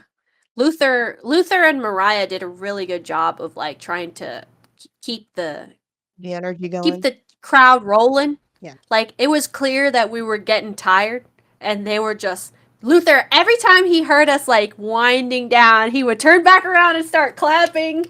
And we would be like, okay, Luther, just for you. We'll do it because you said so. Like, There was a moment I was literally ah. thinking, I'm like, Luther, they're not doing anything. What am I clapping for? Yeah. It's just, they put Deeb in a really bad position, I think, because Tony is just so beloved. Yeah. And Deeb does not know how to deal with that while trying to be the babyface. I don't know what kind of direction they gave her, but it felt like she was trying to be the babyface going into I almost said Forbidden Door, into Double or Nothing. But then during the match, she was being the heel, so it was weird. It kind of gives me Hangman and Punk vibes, except I actually liked Hangman. And I don't like Serena Deeb very much. She's fine, I guess, like, and she's a good wrestler, but like when it comes to her character, I don't really find anything interesting about her. Um, so, but that was kind of the dynamic. Like, we're not really sure what's going on uh during the weeks leading up, and it feels like she's trying to go one way, trying to go another, and then in the match she's acting heelish, and it's like, what the fuck? Like, this Honestly, doesn't make any sense. all of this could have been avoided if they just gave Tony a different opponent. Like, for what was Serena Deeb here for? That's a waste of Wait a a title minute. shot. Like, At at the end of the match, Mariah tried to throw in the towel for Tony, right? yeah. And Luther didn't let her. So remember when the last pod we had where I was like, I need something to happen? Shit is fucking happening. Mhm. I liked that a So lot because it was like, okay, we're yeah. starting to and then I like what you said, I want like, you want Mariah to win the Owen and have to face Tony because, like, Tony's facing Mina at Forbidden Door as well. I'm like, "That's Mhm. we're trucking it al we're getting there. Wheels are turning. Wheels are turning. Mhm. I'm happy. Let's keep this Yes. up." Yes. Ah, damn, I should have said that shit now. But I said it. Did I say that? No, we haven't said that yet. Didn't we? We just wrote it down. No, we wrote it down, remember, before we got on air. Oh, okay, Um my fault. But we can yeah, we've been bouncing around a lot, so we can just talk about it right now, I guess. Yeah. So, so Mariah tried to throw in the towel. Luther didn't let her. Tony ended up winning the match, obviously, and retaining. Um, so then what happens next is most important thing is on Dynamite. Uh, t- Dynamite or Collision, one of the two. Anyway, so Tony challenges Mina Shirakawa at Forbidden Door. And Mina accepted with a promo uh, at Stardom. I don't know what event they were doing, but there was a video online. That's how I saw it. Um, this is gonna be great. This is gonna be so cool. Mina is so sexy. She's so awesome. I would definitely watch the promo. I will send them to you actually, Madge. I will Yay! send you both because I would like to see it. Tony had the I believe the promo at Collision was actually after Mina accepts. So there was actually 2 Tony promos this week, Nice. that were really good. So, yeah, I will send those to you. They're very good. Um, I'm so happy that this is moving along because This is like this is shaping up to be a good storyline.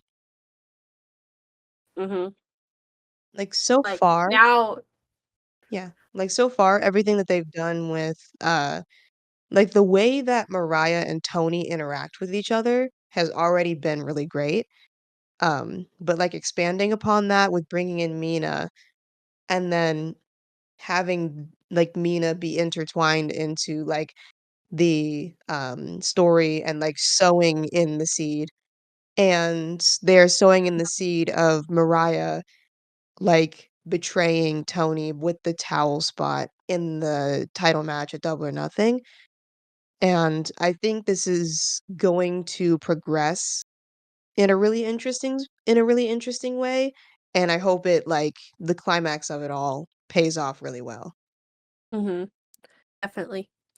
Uh, I wonder what will happen, with Tony and Mina to the point where Mariah is definitely gonna feel that, like, drive and that push to really go for Tony's championship at the end, you know? Because that's what I want is I wanna know what implodes to the point where she's gonna be like, "You know what?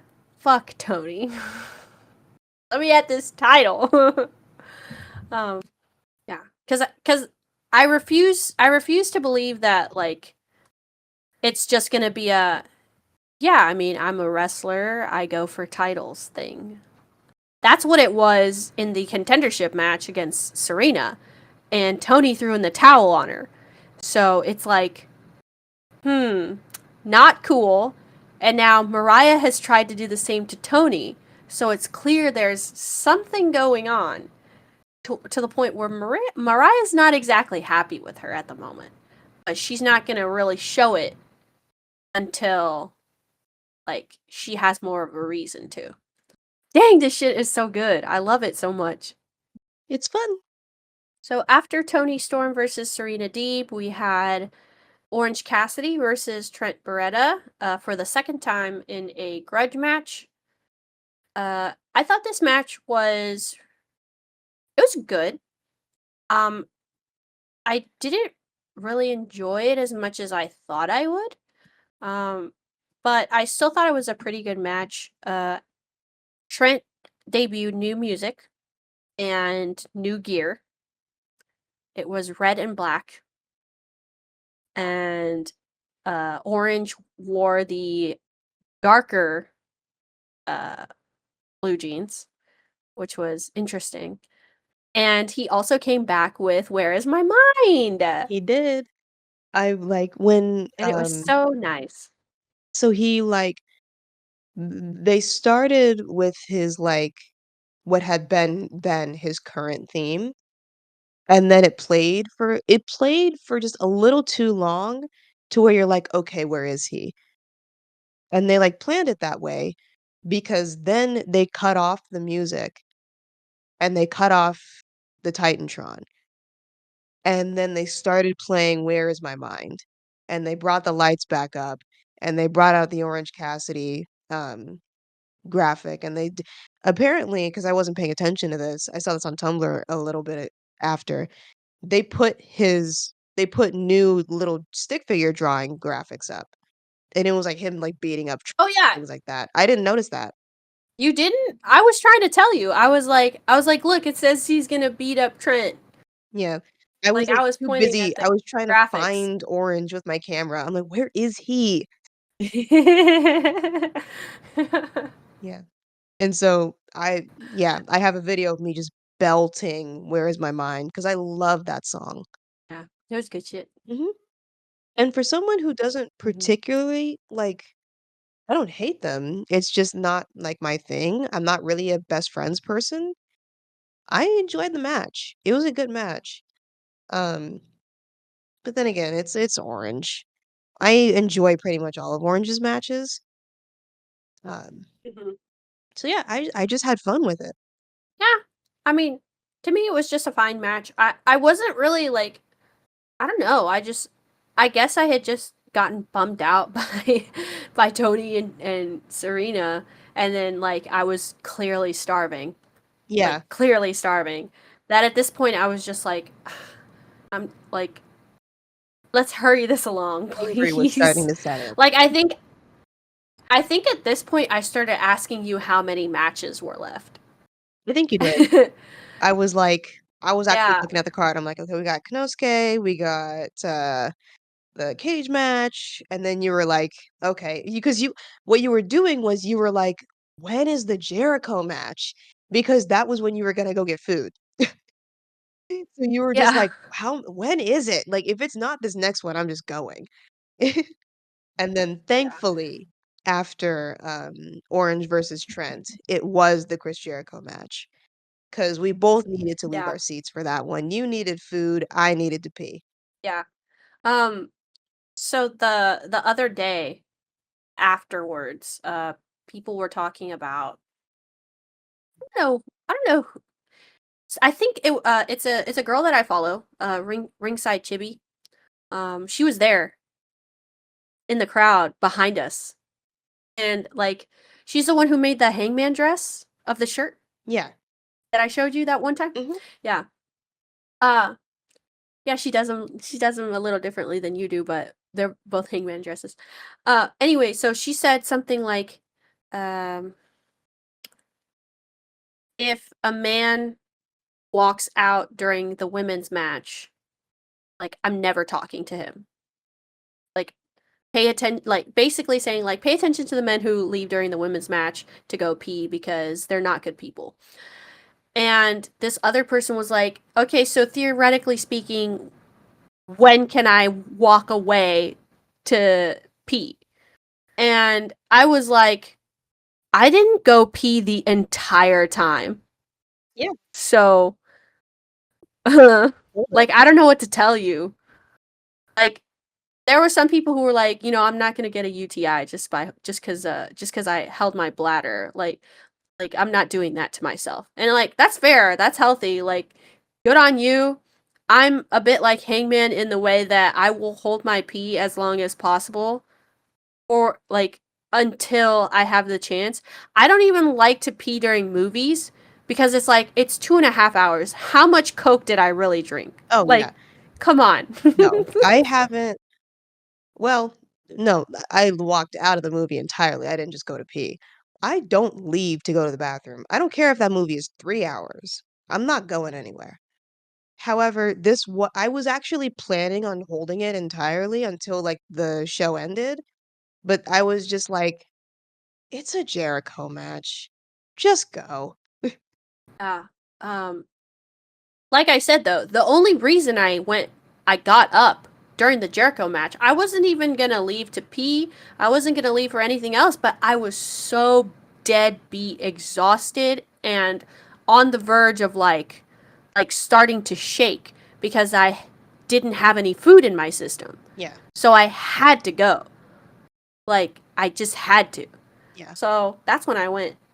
As soon as I saw Hook's entrance and Shibata's entrance, and then Jericho starts coming out, I'm like, okay, bye. yep, So I went, got myself some food. Everybody else, everybody else was laughing in line too. They were like, haha, we all went out during the Jericho match. And yeah. it's like, When I I went mean, to, I didn't want to, I know, but I did. yeah. When I went to Forbidden Door in 2022, it was exactly like that, but it was with the Dan Lambert guy. It was with the this was at the time when Dan Lambert was still employed for some reason, and they were Mm. doing the Scorpio Sky Sammy Guevara shit. So when that match happened, that was the universal get up and go piss, go get your food match. So when I joined in on that to go get some chicken tenders, the people I was in line with were, like, laughing along with me, like, "Yep, we don't care for this match." I mean, sometimes it just be like that. I'm just glad that they put it in at the perfect time because I needed to go. You did. Yeah. Yeah, after that, after my 2 hot dogs and my Coke, and I had a whole ass Coke. I had a whole ass Coke and I didn't even go to the bathroom. But afterwards, when we were leaving, and Yes. we met my friend Mora, that's when I was like, "All right, guys, where's the fucking bathroom?" Yes. Because I also completed a large Sprite at that. So I had both when we went to go eat lunch, I got Sonic, so I got a cheeseburger and I got a milkshake. So I had downed milkshake, and then I was getting really, really thirsty when we were in line. So when we finally got in and we got our seats, I went and got a large Sprite that I was sipping on the entire time. I would have been able to hold it, but it was just like, man, you do not care about this match. Just go for it. So I did. And then when I got back in line, not in line, when I got back to our seats, I was so lost about what was happening in the match that I just kind of sat down and went on my phone. Um, but then Big Bill came Oh, out. I wasn't really watching. I was like, I don't really know what's happening. It doesn't really matter to me. I'm gonna There was re some crazy shit going on. I forgot it was FTW rules. So that Yes, means there was gonna be like weapons and plunder and shit. and tables and shit, yeah. I was like, I'm Yeah. gonna buy this pay-per-view like anyway and watch it again with my mom. So I don't really need to pay. I'll watch this eventually, but like I was kind of in and out watching it. But when Big Bill came out and Hook did the fucking fisherman's suplex like through a table on him, I'm like, okay, that was fucking Mm. sick.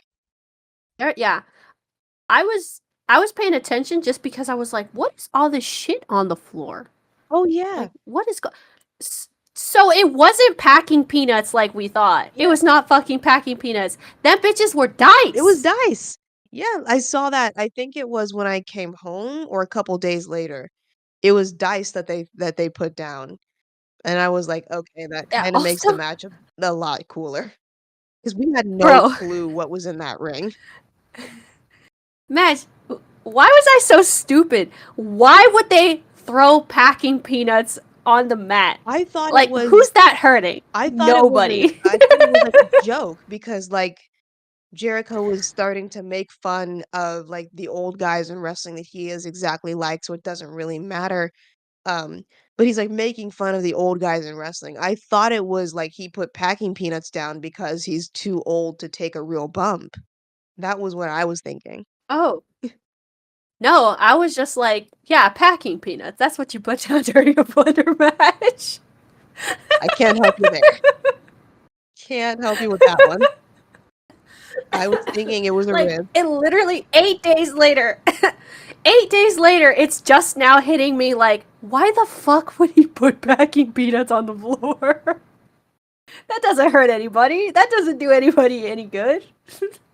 That is funny. Yeah. Oh my gosh.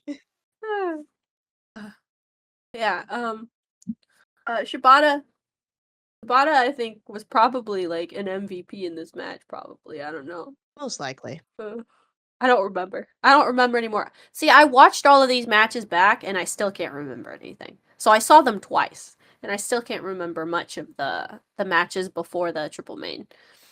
Um but I mean, I didn't hate it. I didn't hate the match. I was very like, what the fuck's going on here? Holy shit.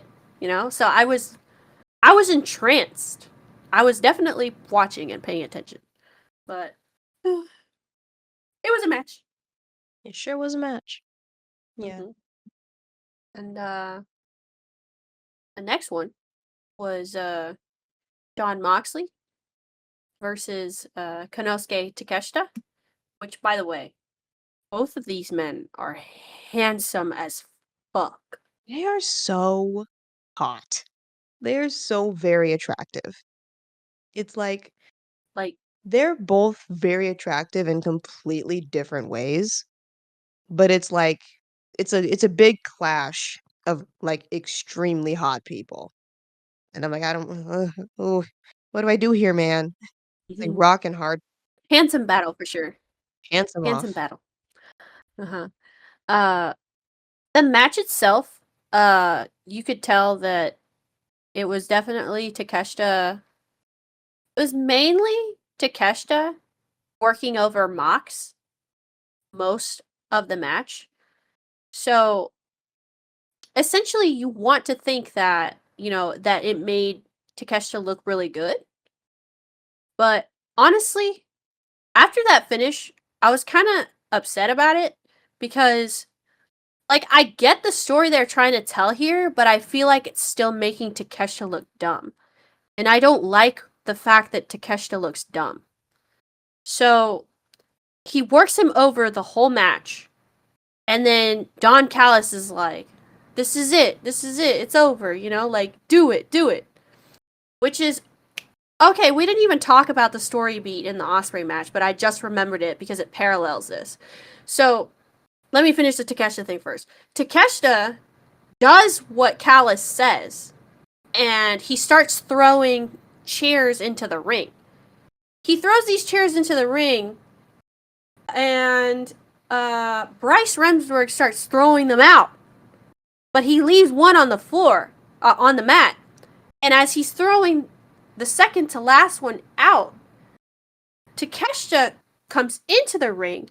Mox runs at him, gives him the curb stomp on the last chair. And it's like, what the fuck happened here? And then, like, he wins. Yeah. I've I'm He wins out of the blue. I'm gonna be honest, I completely forgot that that happened. Totally forgot what the finish was. All I remembered was that Takeshita lost, and I did remember it was somehow Don Callis' fault. I just didn't remember how. So that was a good explanation, and I think I agree with you. I'm like, that was way too Looney Tunes for, like, the caliber of wrestler these 2 people are, and this is why I don't like Takeshita with Don Callis, because Don Callis is a Looney Tunes villain, and Takeshita is a fucking Japanese wrestler. He is a fucking strong style, hard-nosed fucking wrestler. These 2 people don't match. Right. So let me explain the Osprey finish Mhm. with Roddy. So Don Callis is the exact same thing at the end of that Osprey match, and he's telling him what to do. And Will is like ambivalent towards whether or not he should do what Callis wants him to do or not. But at the end of it, he makes the decision to not do what Callis says and does what he thinks he should do instead. And he wins the match. So there's a parallel here, or a juxtaposition, I should say, of these two actions that take place that have to do with Don Callis. One guy does not listen to Don Callis and he wins. The other guy listens to Don Callis and he loses. So clearly, Don Callis is not a very good manager because he's clearly not good at making decisions. And the wrestlers are perfectly capable of doing things on their own. That's another reason why I think it's so fucking stupid how the Takeshita match ended, because I simply do not believe that Takeshita is this dumb. And they're making him look dumb. I don't like that at all. Like it's genuinely one of the most upsetting things that happened on the show. And we'll talk about the we'll talk about the most upsetting thing that happened on the show. But that, like, as like a booking thing, I'm like, what are we doing? Yeah, I'm holding my hands up. What are we doing? I'm shrugging. It's not nothing that, like, even to a certain extent, like, I think that heel Kenny Omega and Don Callis were a good match. I think Kenny is enough of a Because Kenny loon Omega is Looney you Tunes. you literally gave me another second, that's exactly what I'm saying. Like, you beat me by 1 second. He's enough of a Looney Tunes anime villain to where he matches Don Callis' Looney Tunes anime villain. Literally nobody else on the roster is like that. So you need to stop giving him wrestlers and stop booking him as this mastermind, evil, annoying little manager. Just cut all of it. You're doing a disservice to wrestlers just to give a service to Don Callis, and he's not the one in the ring. He is not the wrestler putting the life on the line for the match. Why are you valuing him more than anybody else? Even Osprey works well with Don Callis because Osprey came in as a Looney Tunes happy to be here kind of motherfucker, you know? So like he brings forth that kind of energy and Takeshita doesn't give that energy at all. Like in a good way or a bad way, like heel or face, that's not the kind of energy he gives off, you know? And I don't know if we should fault him for that, for not, trying harder. I wouldn't. Not. I wouldn't blame Takeshita at all. I feel like the way that Takeshita holds himself, like his aura, is enough. Like it's good enough for me. I just think he's with the wrong person. He's definitely with the wrong person. This was like, and eventually I suppose we'll get out of it just like this. This is so Daniel Garcia with Chris Jericho. Like, it's just like I can see that. you're wasting this wrestler just to make this old fucking manager happy and put them on TV. And it's like this wrestler holds himself like a champion who can stand on his own 2 feet. Why have you chosen him to ruin and waste? Yeah, I can see that. I like that comparison. The only difference is Chris Jericho actually goes in the ring and wrestles, Chris Jericho which does is one of the wrestle, things not very well, but he does it. that's one of the things that that's one of the things that sucks about Don Callis is like how many times he's been put set in the middle of a feud, and the problem is that because he can't wrestle, you can't blow off the feud, you know? It's like he can't there's Like no yeah. theoretically the biggest match Kenny could have had during like his issues with Don Callis is a match with Don Callis, but you can't because he doesn't fucking 'Cause he's a wrestle. fucking manager. Why is the manager the biggest heel here? That would be like if Paul Heyman was the biggest heel next to Roman Reigns. Nobody can fucking wrestle Paul Heyman, but the reason all of those, like, Exactly. feuds work with Roman is you can wrestle Roman. If Cody Rhodes needed to Yeah. fucking face Paul Heyman to win his like, to finish his story, we're never getting there because you can't do so. What's not fucking Yeah. clicking? Yeah. I need Takeshita to leave the Don Callis family so badly. Like I need him gone from there. And actually, we can bring this up a little bit because these kind of coincide together. So, we just talked about the Cassidy Beretta match, the grudge match. So, on Dynamite, uh Don Callis comes up to Orange. Well, no. He goes out into the ring and he calls out Orange and he tells Orange that he has a contract for him for the Don Callis family. And Orange comes out and he says no and he tears up the contract. And then Christat and Stokely come out of nowhere as Orange is leaving. And Chris accepts the contract for a surprise Trent who shows up out of nowhere and ambushes Orange. Next bullet point says Trent looks sexy in a suit. But anyway, back to Takeshita. Now that I can connect these two, it would be really cool if Don Callis uses Trent as like a way to kick Takeshita out, or like I don't know, just Trent needs to look really good as a heel, and I feel like we need to babyface Takeshita. I need him as a babyface for the love of Takeshita's God. Like babyface I need run was goated. Like, put that back. Let's do that again. like I need Trent to pull out the same vibes he had for Yuta. Oh my god, this is gonna make him look so fucking racist. But he needs to pull out the same vibes. If I had a nickel for every time Trent Beretta bullied a Japanese person, I'd have 2 nickels. Oh my Uh, god. Sorry, Trent. It has to happen. Okay, no, but okay, but it would be good for Trent because he would, be bolstered up as a good heel and a good hand to Don Callis, and then it would kick. They would kick Takeshita out, and I need Takeshita to get kicked out if he's not going to choose it himself because I need him away from Don Callis. I Seriously. need him away from Don Callis. I need him baby faced. I need him. I need something to change because that fucked up article, kayfabe article that he did with TJPW is still in my brain, and I don't like it.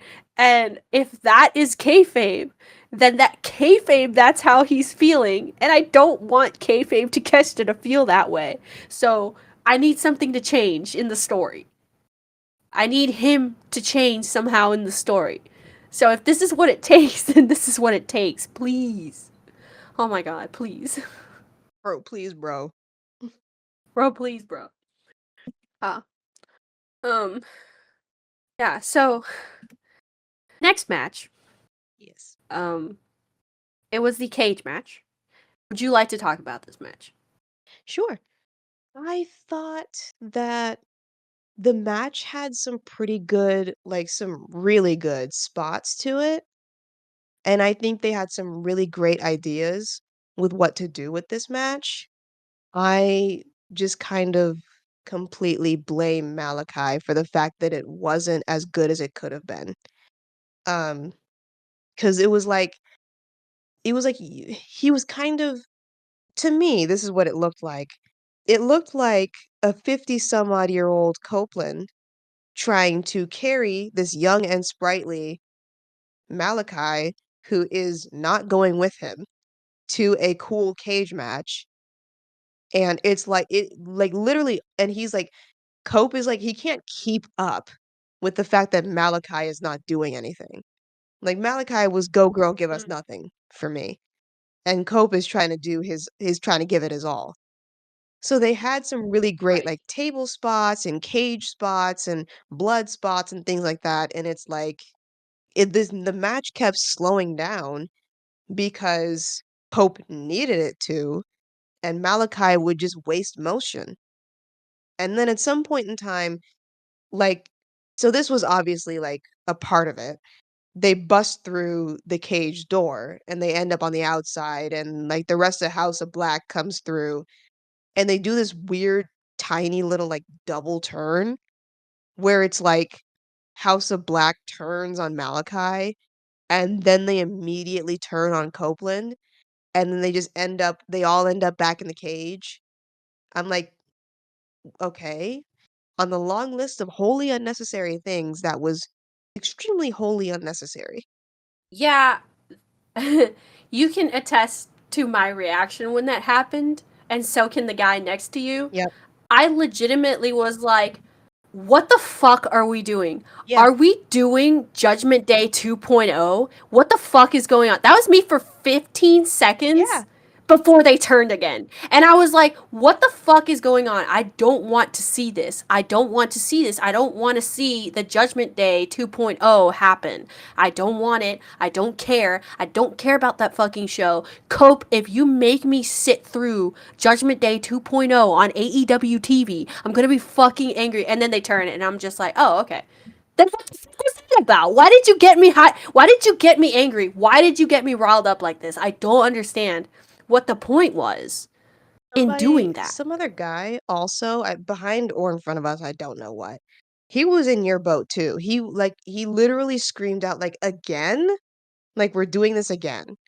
And it's like the double turn wasn't necessary. Just have House of Black attack him and throw him back at the cage. Just be sensical, please. Like, I get you're trying to garner a reaction, but you garnered nothing but like disgust in the fact that you would even think to do it again, which isn't what you were going for and isn't what you need. Yeah. Like, oh, for 2 seconds, Cope had both Rhea Ripley and Buddy Murphy in the same faction for like 2 seconds. Huh? Oh, I don't amazing. understand. What the fuck? Yeah. And Like, then I can't I just remember. I can't remember when exactly this happened, but I literally I you remember what I told you right after this happened. I was watching we were all watching when Cope went up to the top of the cage and jumped off it and put Malachi through a table with Oh, the yeah. elbow. Literally the second his feet touched the mat, I was like, "Oh, he's injured," because he didn't get horizontal Yeah. at all. He landed feet first No. from 15 feet in the air on hard Yeah. wood. Like I could see the bone snapping in my eyelids. Like, because I was looking at his feet fall to the ground Yeah, and him just completely like what are we doing? I was like, Cope, what just happened? And I was like, your knees. But no, it's not your knees. It's your fucking heels, your fucking leg. Oh my god. yeah. Why? I I don't still don't know if it was like an accident or his choice to land that way. Truly, I don't know. But guys, he's injured. Like yeah, he's injured big time. yeah. And it's fucked up. It sucks, man. It really does. This is gonna And be a while. This is gonna be a while without him. so me and my brother watched the match together, right? We watched the whole show afterwards when I came home. And his literally af- immediately after he jumps off and he sees that landing, my brother goes, "Why did you land like that?" And Yeah. I immediately looked over at him and I was like, he got injured off of that. He's injured. He's like, "Yeah, of course he is. Of course he is. You can literally tell immediately." So yeah, you can. I It's can. fucked up. It's messed up. As he was I falling, didn't. and like as he was falling, and he wasn't getting Mhm. horizontal, and his legs were just like straight down, I'm like, "Oh, this is gonna end badly." And then it did. It Yeah, ended badly. yeah. And anyway, so during the second rewatch too, I started noticing how immediately after this happens, Copeland never gets vertical throughout the rest of the match. Oh, Like no more. Like they fall out of the cage, they get back in, he's still on the floor. oh yeah, he was Like kneeling he's the whole time on the crawling floor. around. He was either crawling around or kneeling or holding onto the ropes, but he never gets up. The only time he got up was at the end after Gangrel appears Yeah. and he hugs him or whatever at the end. Like that's the only time he gets up.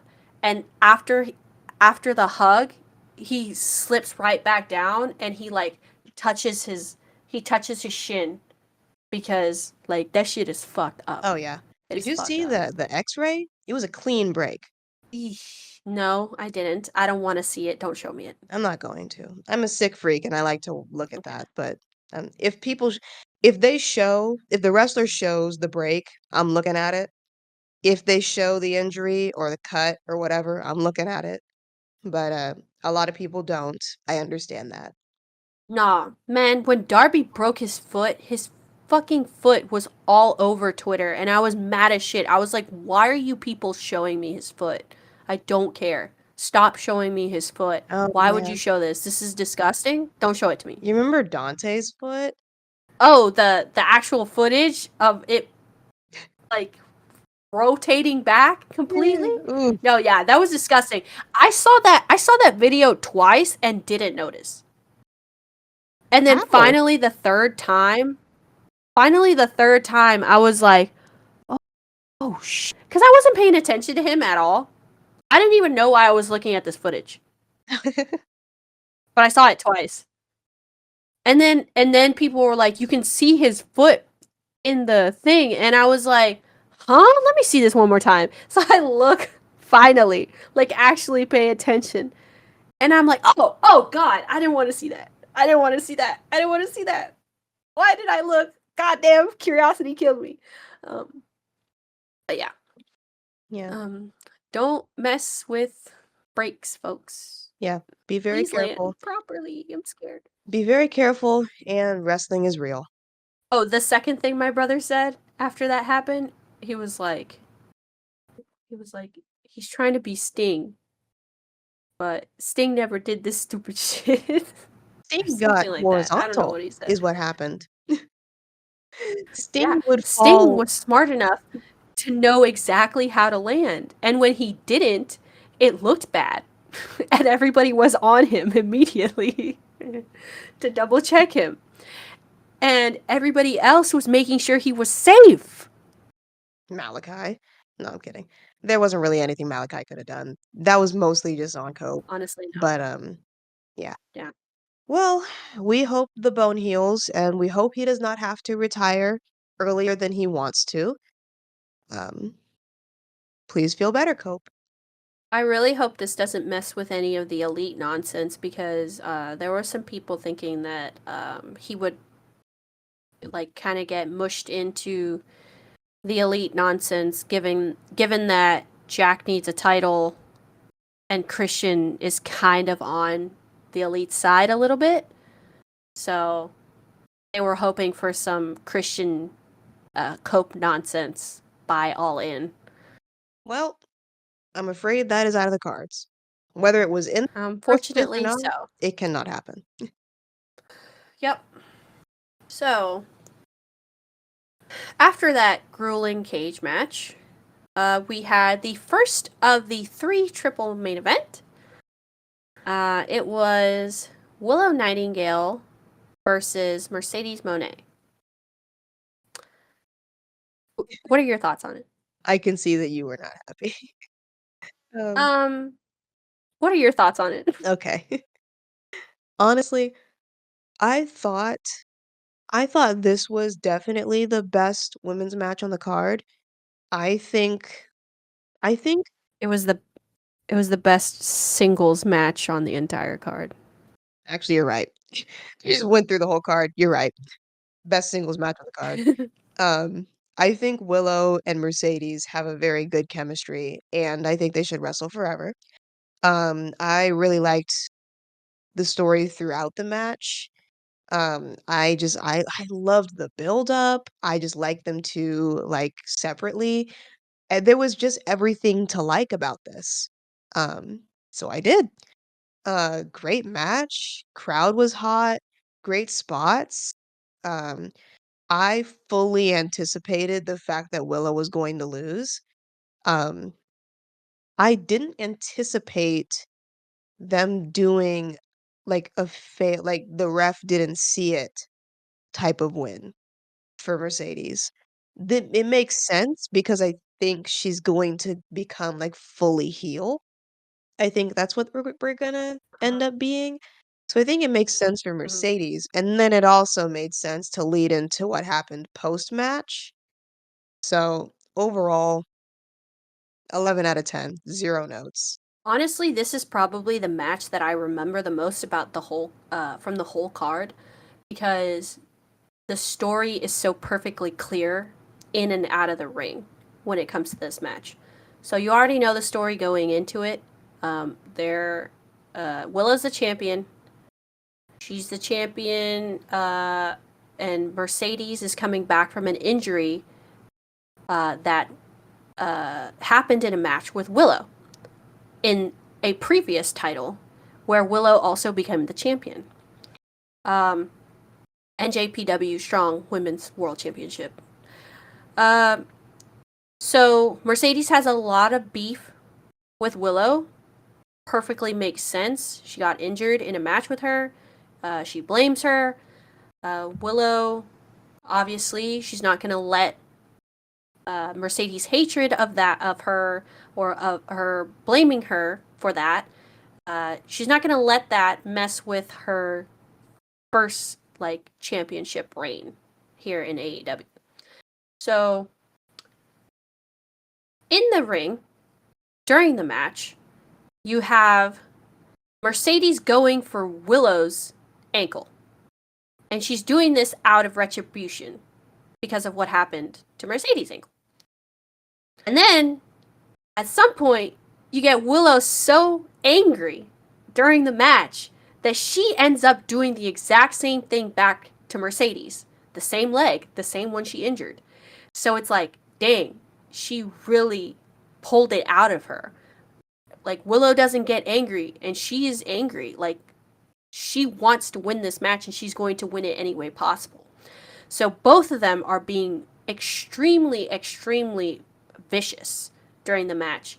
And you got the crowd hyped because we were all ready for this. Because it's like the CEO, Willow is like the best babyface on the entire card, which is crazy because you have Will Ospreay, you got fucking Tony Storm. I don't even count Tony as a fucking heel anymore. You got Swerve, you know, and it's like, wow, she is crazy over. And the thing is that you actually had uh, the crowd. It was like a 45-55, and it was a little bit on CEO because as the match goes on, you get a lot of CEO chants, like a lot of CEO chants, and it's because she's proven herself. She's showing everybody that she is a great wrestler, and she's bumping, she's doing all kinds of stuff. Like Willow at one point on the apron, like hits a move on her on that leg, the one that she messed up. And it's like, wow. Like that is insane. Just absolutely crazy. And I don't know, man. It was just such a great match. And then you get toward the end and bullshit starts happening. Mercedes hits Chris cuz she was on the outside. She like fucking socks her in the jaw.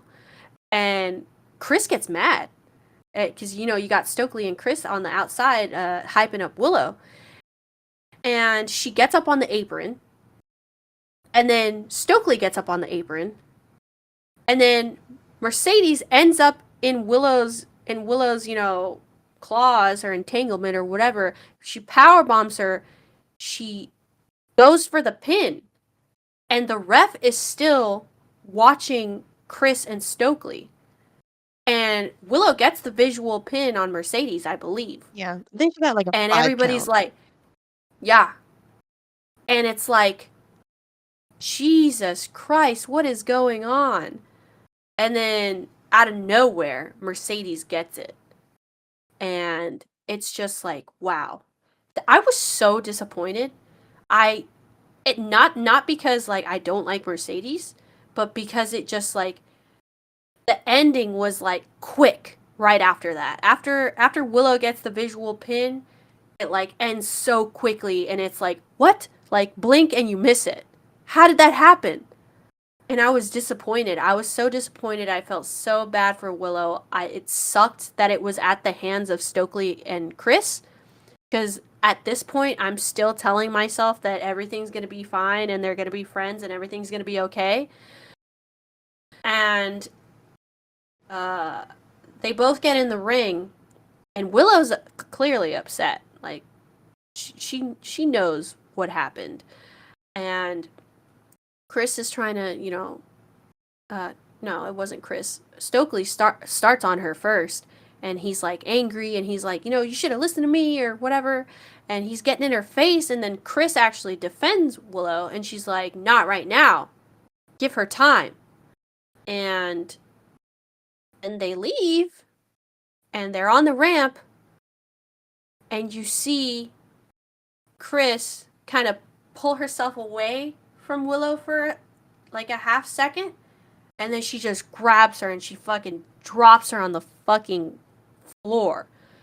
And that's when I absolutely lost it because I was like, how dare you people do this to me right now? Like, I literally, as soon as that happened, as soon as all of that was over, I tweeted, I want to kill myself.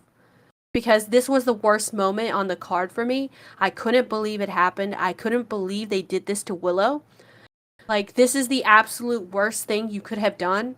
She's the most beautiful, genuine, lovely person on the entire roster, and you dare do this to her?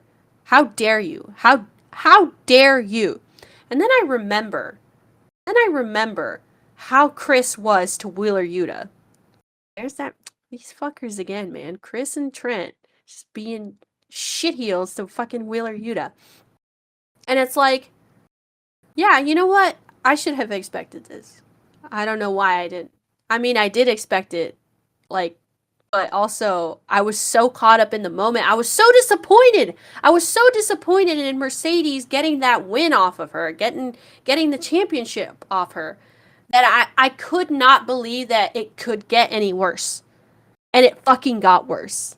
You were so caught up in the pain of the championship being taken from Willow, you briefly lived in a world where that was the worst thing that could have happened. Yeah, and then my entire world shattered again. This time for real. Do you remember telling It me was, in the hotel?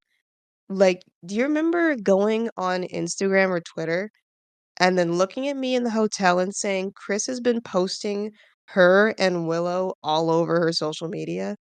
yeah, I remember that. But I didn't remember in that moment. The second you told me that, in my head, I went, "Oh, she's turning on her." And then literally 2 months ago, I was like, "Oh, Mercedes winning the title." So none of this shocked me. I'm just glad this wasn't random. I'm just glad this was like a complete storyline. I feel very bad for Willow, but Yeah. this was well crafted, and I'm glad that it Oh, was. by all means, this is some of the best storytelling of the night. Oh, yeah. This is probably, for me, the best storytelling of the night This was the because best story going it into Double got or me. Nothing. This was the best story coming out of Double or Nothing. This was the best story told at Double or Nothing. Yeah, by all means, like, it got the craziest reaction out of me. Yeah, I was in genuine shock. Like, like if it was a WWE show, they would have had me on the jumbotron. yeah. That's how bad it You would was. have been the new Miz. Like I was mouth agape. Just I I was so upset. I was so upset and they did it to me twice. And they got me the second time because I was so surprised at the first Yeah, and disappointed. they did their job. Yeah, it was great. It was great. Perfectly executed. No notes. Absolutely. I'm just so sad. I know. I It know. hurts me. I know. Yeah.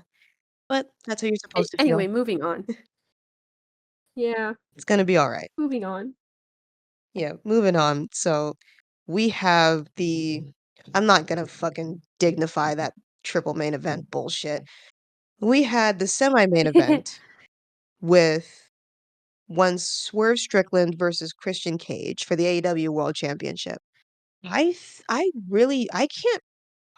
can't hardly remember like the way that I can turn on the Texas Death Match between Swerve and Hangman in my head and replay it like a movie is the exact opposite of what I can do for this match. However, I remember it being very good. I remember Swerve's entrance being awesome. Um And I remember a lot of, like, little, like, shit with, like, Nick Wayne and a lot of shit, like, between Swerve and Nick Wayne and them, and then, like, Prince Nana getting in there, and, it was I just had fun. It was just fun, and I'm like, "This is so good. This is Mhm. so good for Swerve." Like, he's champion, and he's having a cool match, and it's the semi-main event, and we're having so much fun out here. I'm like, "This is just" it's like a nice little breath of fresh air. You can just sit back and enjoy this. Mhm. Mhm. It was good. Um the same mood that I'm in right now after talking about Mercedes and Willow is the same mood that I went into the Christian and Swerve match. So it took me a long while to get into that match. Um, but I tried my best because I was like, I'm not gonna have Swerve not have his chance. But don't worry, like the whole audience got me because I may have been like super tired and they were like, let's fucking go. So we did our best. The crowd was hot. Um, I honestly can't remember much either up until the very end. Um, it was like a perfectly like wrestled match. Like it was a great match. Um, at some point, Mother Wayne and Nick Wayne get kicked out after Nana gets kicked out first because Nick Wayne was a little fucking shit and he pointed at Nana after something happened. I think his mother tried to like hit Swerve with something and Nana grabbed it from her.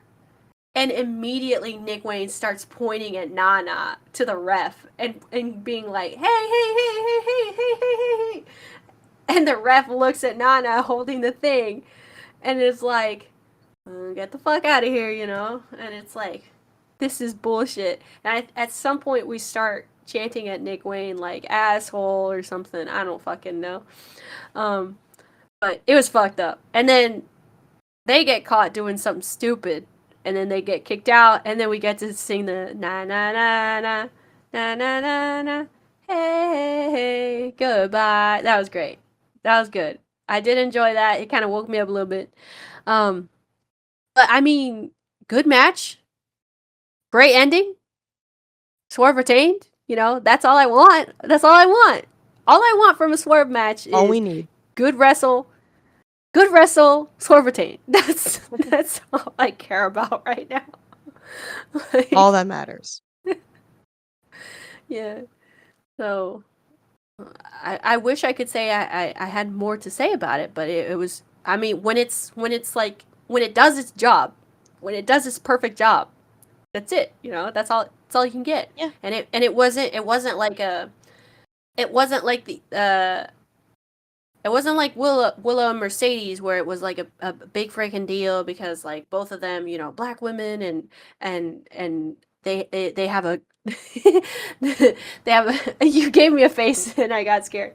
No, you're good. Don't worry. But okay. And it's like a big deal and then also the story behind it and just you know Mercedes first time back you know and all this stuff you know that it's got and with Swerve and Christian it's much more simple you know it's like here the bucks the bucks have presented you with a challenger and then the challenger is like I don't like you because of what you did to my son and then that's it you know like very simple straightforward. So, yeah, it did its job. It did its job. I'm happy with it. Yeah, me Um, too. yeah. All right, ladies and gentlemen, shit's about to hit the fan. So we have I the believe this time. yeah, Go ahead. we have No, you the keep going. actual main event of Double or Nothing in Anarchy in the Arena with the Elite contrived of the Young Bucks, Kazuchika Okada and Jack Perry versus Team AEW, Bryan Danielson, FTR, and Darby Allin. I think I don't think this is my favorite Anarchy in the Arena, but it's definitely not my least. This one was crazy and awesome. I don't Mhm.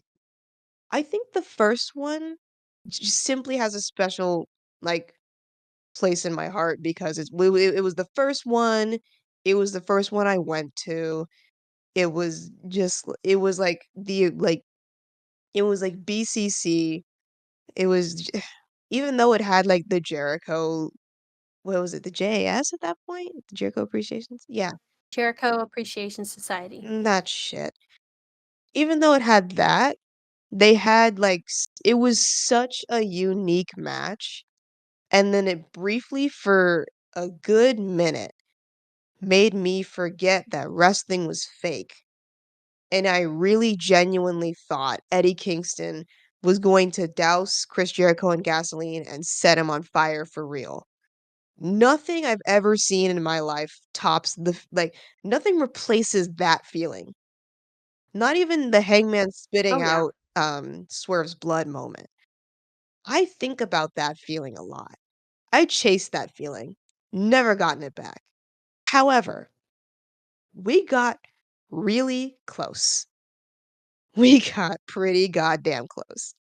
I'm gonna skip over some stuff that happened in the actual anarchy in the arena because I really need to get to this. When Okay. when Jack is like left behind in the backstage area of the arena, when everybody is fighting all around the place, and there's just like Darby's jumping off the stairs to like the left of us, and Brian and Kazuchika are fighting right in front of us, and Nick and Matt are all the way up at the stage, uh, fighting FTR and them. Jack just kind of comes stumbling back into camera range. He is visibly wet. He comes and strangles Tony Khan and rips him out of his chair and drags him out onto the stage. He throws him onto the ground. Darby comes out of the tunnel.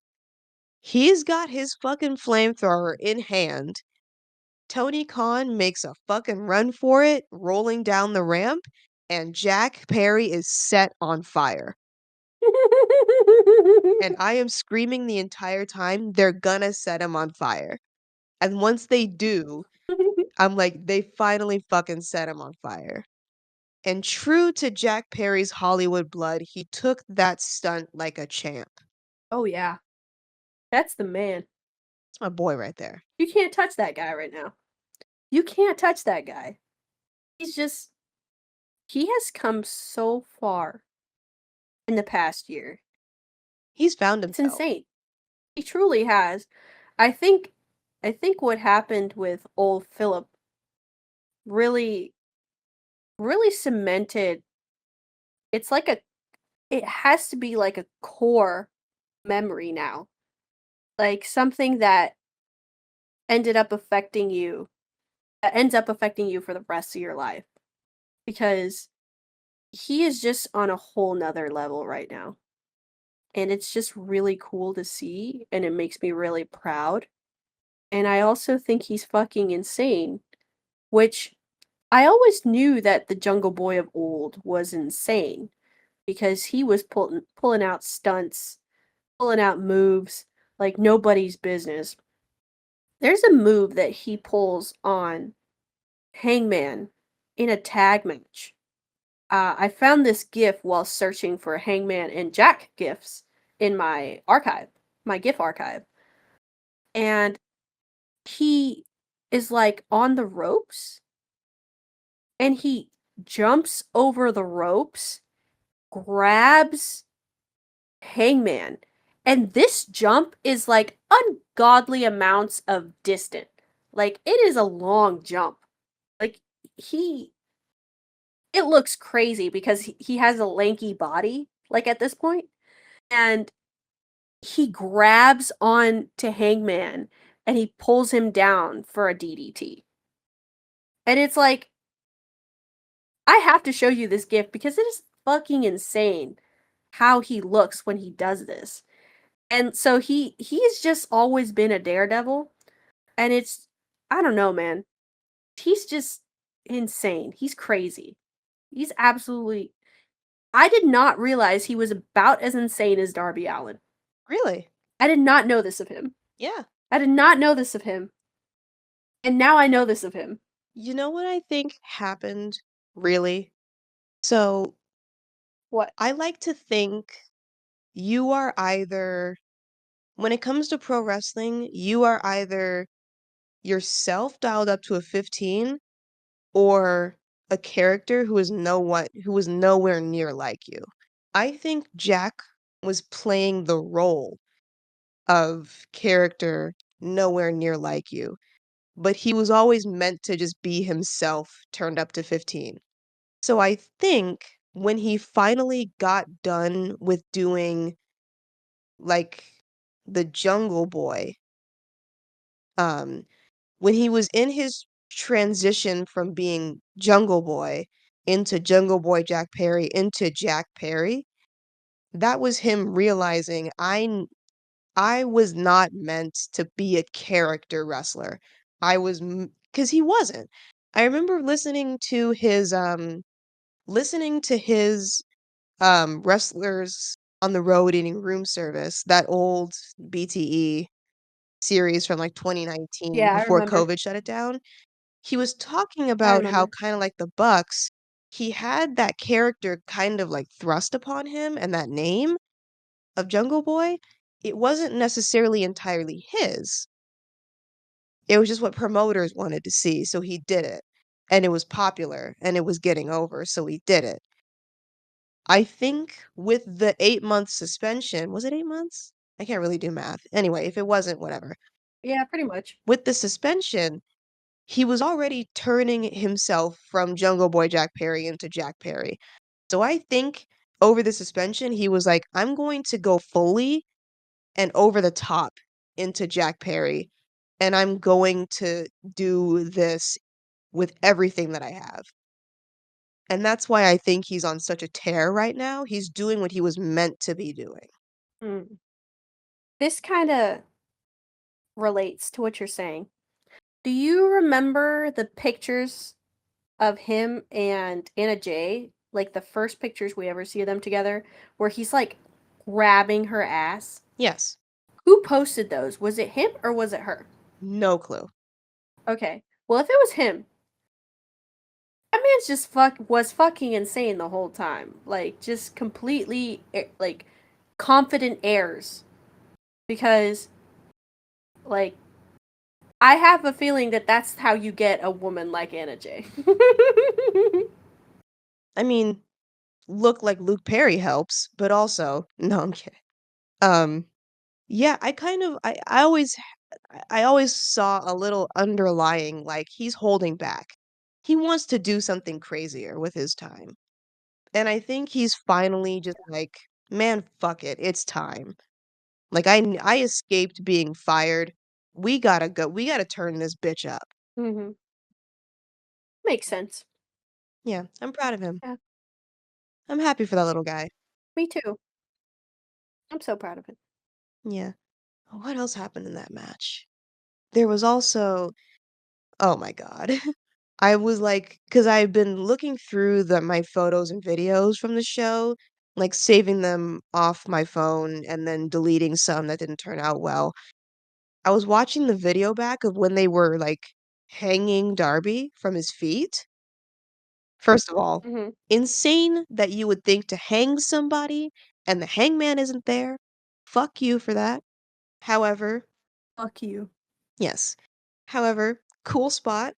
You hung him for way too long, but that's Darby Allin. He's gonna do that. When Okada That reached man was under a the ring, pinata. yeah, we started chanting, "Please help Darby." That was funny. That was hilarious. Yeah. When Kazu reaches under the ring and he grabs the shoebox, I'm like videoing it. I'm like, "Oh, we got a shoe. We got a shoe." Because I'm like, they're definitely doing something with it. And then they bring it out and it's the thumbtacked Reebok that we just bought, um, that the Bucks just dropped. And they both fling off one of their shoes into the crowd and they start to put those shoes Mhm. on. They both get a thumbtacked one each.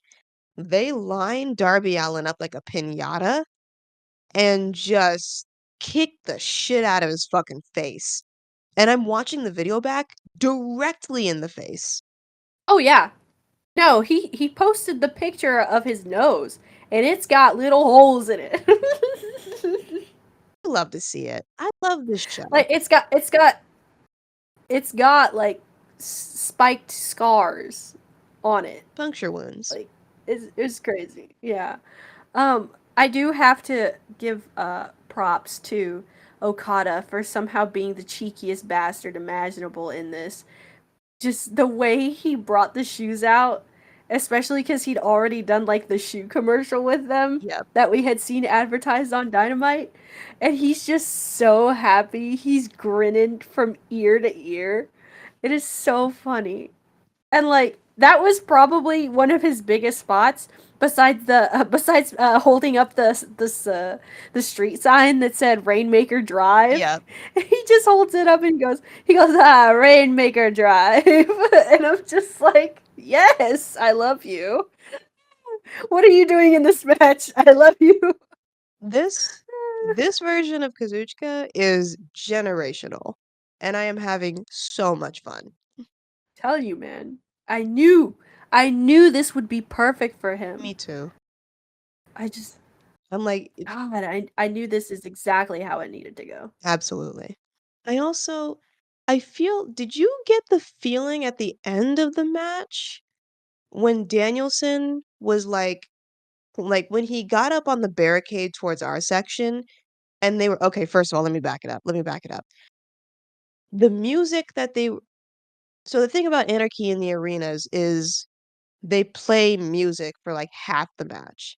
Because John Moxley had been in the last two, because John Moxley had been in the last two, they would play Wild Thing for like 10 minutes or so. Maybe less. I don't really have Yep. a good grasp on time. But because there was no John Moxley in this Anarchy in the Arena, they started playing Darby Allin's music. Matt Jackson's bitch ass goes and gets on that microphone. He goes and gets on that microphone and he's like, "Cut this music, cut this music. We're gonna play something you guys can really enjoy." And he plays the new Bucks theme song and he's about to say, "Sing along with me." And I'm like, "Sing along to what, Matthew? It's orchestral songs." Like it's an orchestral like First of all, First of all, you could if you weren't a coward, because I was there right next to you going bam bam bam bam bam were bam you? bam bam bam bam bam bam bam bam. Yes, I Were was. I had Okay? no As soon as he clue. as soon as he said sing it, I was like dun, dun, dun, dun, dun, dun, dun. I was doing it, okay? I was with Matt Jackson. I Okay. would die for him. Okay. Okay? So if he tells me to sing it, I'm gonna sing it. I really only That's just the was I truth. was, like, thinking it because it's like you sing along to Wild Thing, like, that's the crowd's thing. You sing along to Wild Thing, like, at the top of your lungs. I did a lot of theme Hmm. song singing in that arena that day. You did. You sing a lot. I did You sing. sing a lot. You sing a lot to Where Is My Mind? Um, Metalingus, I don't know what else you did. Wild Thing. Metalingus, yes. Yeah, that was pretty much it. Sure did. CEO, did the CEO chants. Um, Oh, and we did dance. I did the dance. oh, the Mercedes, the little I was not doing the dance, I The was holding my hands? phone. I was trying to record. I know you were. Yeah. Um I wouldn't have thought to do it anyways, and I was, like, just, like I was just so starstruck, I wasn't thinking, but yeah. So then so Yeah. then Matt tries to get people to sing along to the Bucks theme song, and then Danielson comes and just blasts him in the back of the head, and then he just goes down, and Danielson picks up the mic, and he's like, "Cut that shit off. Let's play a real fucking song these guys can sing along to," and they play Final Countdown, and that bitch erupts, and there was, like Oh at yeah. some point in time, I don't know how he managed to do it, Darby got, like, Nick underneath one of the balconies to, like, enter to and from the arena, like, from Hmm. downstairs, and then Darby climbed the stairs, and he jumped off it. When they said it's the like, it was like he said like, he jumped when they said countdown, and it was awesome. Yeah. Yeah. I didn't notice during the match because I was legitimately not paying attention to Darby at all. I was looking for Matt Jackson the entire time. So so he not he. So when I watch it with my brother, I see that. And you had told me about it after the show that he did that. And I was like, "Oh, he did do it right when it says countdown." I finally got to see it Yeah, cuz I was not paying attention. yeah, Yeah, it was pretty cool. yeah, Yeah, it was awesome. yeah. But, Mm. so because they hung Darby and hit him with the thumbtacks, shoes, um, Jack sneaks in when Danielson, like, is focused on getting Darby down and he's got his back turned. Jack sneaks in and he beats the shit out of Danielson and he manages to get the pin on him. Um, so then the Elite win and they're playing Jack's theme first, and then they like move on to like the Bucks theme and then all of them. They leave. Team AEW is still in the ring. So when everybody's getting back up, they start playing the final countdown again. And then Yes. And so at this this is all point, they're off the yeah, air. this is all off air now. So this is all the stuff we saw in the arena. I kind of got the feeling that was Danielson's last match because of the way when he and I'll show you the video that I took. I don't know if you saw it when he was up there. When he got on the barricade to our section, he was visibly heaving with tears. Yeah.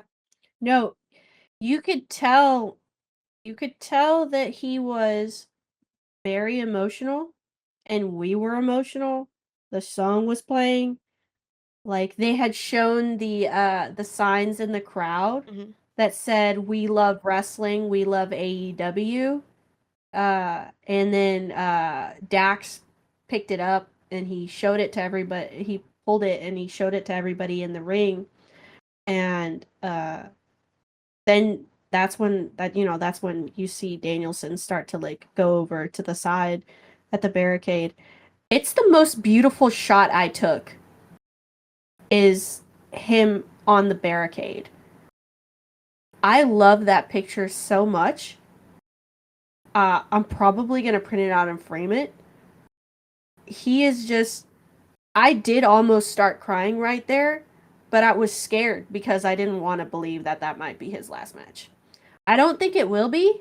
I think, though, that he's not going to be doing TV matches for the rest of the summer. Probably not. I'm pretty sure they're going to bubble wrap him until Wembley Yeah, and then bubble wrap him again until Wrestle Dream. I don't know that we're getting Wrestle Dream out of him. We are. He said that's his last match. Oh, was that the promo where he was like, um, when my daughter turns a certain age, I'm done? No, this was later. This was literally like less than a month ago. He said I think either he cut a promo or in the ring or backstage, but he said Wrestle Dream is the last one. I think I remember it now. 'Cause didn't he reference like Sting? Yeah. Or what am I thinking I of? don't remember. Because I feel like he I said don't know. like Sting, this was when my journey started. So this is where it's going to end, where something like that. I'll look for it. Okay. So then, yeah, Yeah. yeah, No, no, but it's he yeah. he definitely he definitely told us a few weeks ago that Wrestle Dream is the cutoff. All right then. Well, Yeah. guess we're going to Seattle, folks. Oh yeah. I'm probably not gonna go, but I've seen Danielson wrestle 3 times, I think. 4. So I'm pretty happy with the times that I did see him. They were all multi-mans. I don't think I've ever seen him wrestle a singles match, Yeah, but pretty happy with the ones that I saw. Yeah. me too. Yeah, I don't have any Hmm. regrets about missing him or anything like I do with like Kenny. Um, so yeah, yeah, his time is coming to a close, and that's crazy. It's Yeah, that is sad. we're getting to that point where it's like the people you grew up on are starting to retire. Like, I have this thought in my head a lot of times with celebrities who are in, like, their 60s and 70s, and even 50s, I'm, like, hit with the realization, "Oh, you're going to die in my lifetime." This is Yeah. not the same thing. Well, it technically is because they will, but I'm thinking of their careers right now. They're going to end in my lifetime. I'm going to have to watch Hangman Adam Page and the Young Bucks retire. Hmm. Yeah. Insane. Bringing up celebrity deaths. When Matthew Perry died, Chandler from Friends, Mhm. it was the most devastating celebrity like death that I've ever had to deal with because I just I could not believe it. like as an adult, because when I was a teenager, Robin Williams died, and that was fucked up. But Matthew Perry is like, no, I watched all of Friends as a child. It started in 1994 when I was in the womb, and it ended in 2004. I had watched all of Friends because like they always showed reruns anyway. So I got to watch all 10 seasons of Friends. And I rewatched them a million times after that. So, like that shit fucked me up. That was messed up. And the fact that I might have to deal with that with like wrestlers, that bums me out, man. Like wrestlers that I like we like the Bucks might die in our lifetime. I'm afraid it's not This shit is might. scary. I know. I mean, I might die before they do. Maybe. So, That could happen. That's how I felt with Scott yeah, Hall. I could die early. We never know. Oh, it's crazy. Mhm. Uh, I don't. Man, that sucks because Brian Danielson was probably one of the first people I latched onto when I started watching wrestling. Yeah. And my husband made it a point to like really show me the whole thing that happened, at WrestleMania 30? The Miracle on Bourbon 30? Street? I don't know. I don't know what that means. Sorry. Was it where Um he won the WWE Championship? yeah, and he was like in the match at the beginning and then in the match at the end. Yep, 30. Like he made sure to show me all of that, and I cried like a little baby when he won when Yeah. I watched that. Yeah. The So, Miracle on Bourbon Street is like the one that was like to me, that was the modern era, the Austin era has begun call at the end of that when someone finally wins the WWE championship. It's like so there's like of the golden era, there's like the boyhood dream has come true with Shawn Michaels. Attitude era, there is the Austin era has begun with Stone Cold and Jim Ross calling it. And then there was Michael Cole saying the miracle on Bourbon Street about Bryan Danielson. mm, okay. I didn't know that. Mhm. I probably heard it and it didn't even register. Yeah. That's like the Um, one time Michael Cole like called something at the end of a match and it was like bone chilling. Like that's a bar. I watched all of his Planet's Champion run, and he was awesome. He was so He was good. awesome. And every like main event, not main event, but every pay-per-view caliber match that he had that I watched from WWE up until the point where he ended up coming to AEW was really good. But my favorite ones were probably definitely when Kofi beat him. That was wonderful. And then he had a match with Sammy uh, on the first pandemic WWE WrestleMania. Oh yeah, I remember that. That was really good. Fantastic. And then he also had the match with Brock Lesnar when I believe Bray got sick, and not for the first time, but I believe that was the first time that it happened, like at that point. But yeah, Bray got sick, and was it Danielson? Yeah, Daniel. Yeah. Now I say Danielson. I can't even say Daniel Bryan. Yeah, Danielson had to take his place or something. Oh, you know what No, that wasn't the first time. That wasn't the first time Bray got sick. I think that was the second time Bray got sick. I think so. Or no, wasn't it like the Saudi Arabia show had happened like a few days before, and like half the people that were supposed to be on the show like weren't even home yet or something. I don't even remember. Okay. All of this shit's Okay, a blur. you're getting confused.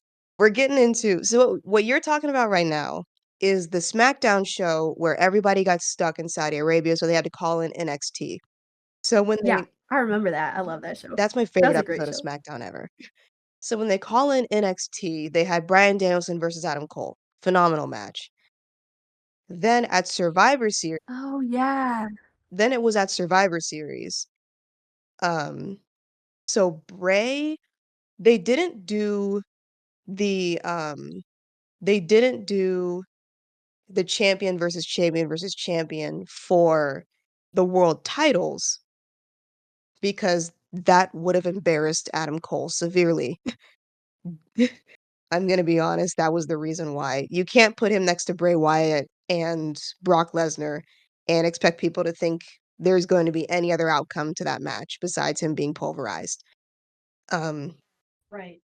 so I can't remember if Bray had lost the title at that point, but Bryan Danielson was the opponent for Brock Lesnar for that Survivor Series. Okay, okay, okay.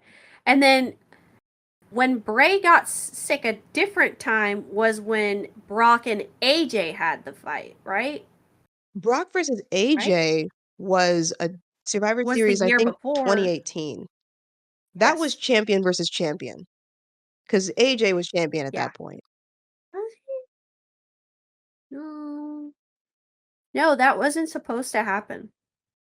Oh, I think I okay, so Bray was champion in 2017. I remember that. He had the WWE Championship in 2017. He went against Randy Orton, who beat him for it because they did the whole, Wyatt family arc? They did the whole Wyatt Yes, family that was at story arc. WrestleMania 33. Yes. Mhm. And That was so so bad. it was. We don't need to talk about it. And then Okay, let's keep going. eventually the title I think that was when Bray got sick the first time. It was from something else. Like, it wasn't COVID, but he did get because they took the title off of him, and then we didn't see him for a long time. Mhm. Then he And came then back as a Fiend. and then he came back as The Fiend, yes. And then AJ ended up with the title, and he fought Brock Lesnar at Survivor Series 2018. That still sounds wrong to me. That still sounds like that wasn't supposed to happen. You know what? It probably wasn't, but it is WWE. Look, man, all I remember is both times that Brock ended up fighting AJ and, uh, Danielson was not supposed to happen, and it was because, like, somebody got sick or something, and I thought it was Bray, but whatever, it doesn't matter. Or maybe that was Finn. Maybe that was Finn versus Brock? Now I'm getting confused. Jesus I don't Christ. think Finn ever That's faced Brock. like I said. Yes, he did. I'm either getting these tiny men confused or There are a lot of I tiny don't know, men. but I clearly remember Finn versus Brock, AJ versus Brock, Danielson versus Brock. Like those were things that happened. I promise. I promise they happened. I'm not crazy.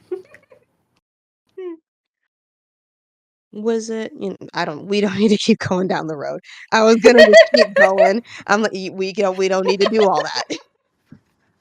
I was gonna be like, "Was this Okay. before or after Finn got the shoulder injury?" I'm like, "Shut up. It Stop." was definitely after the shoulder It was injury, definitely but after. whatever.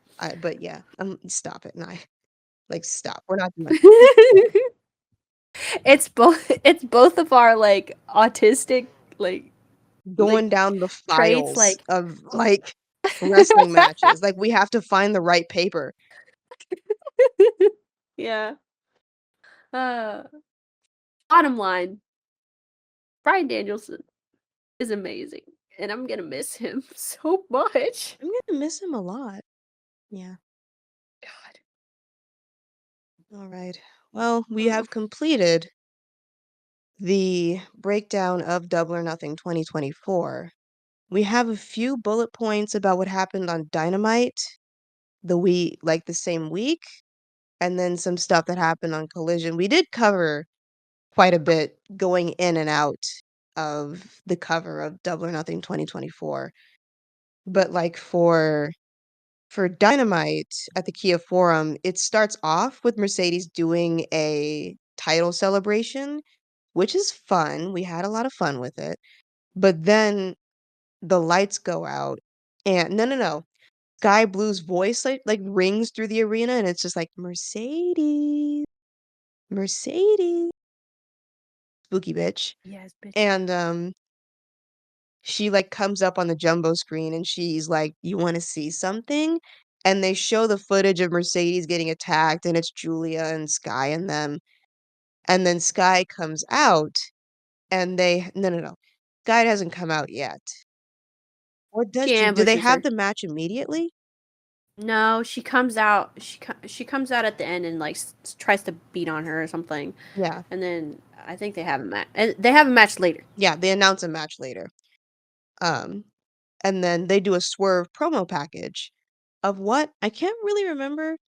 Um I think it I has was to just very happy. hmm, Sorry, I was just very happy that they went straight from Mercedes to Swerve because these are your brand new. These are your big champions right now, and like it's important to have Swerve like at the beginning of the show and Mercedes also at the beginning of the show, I think. So, I don't know, just Mercedes going into the Swerve package, it worked for me, like layout wise for the show. word. Word. Yeah.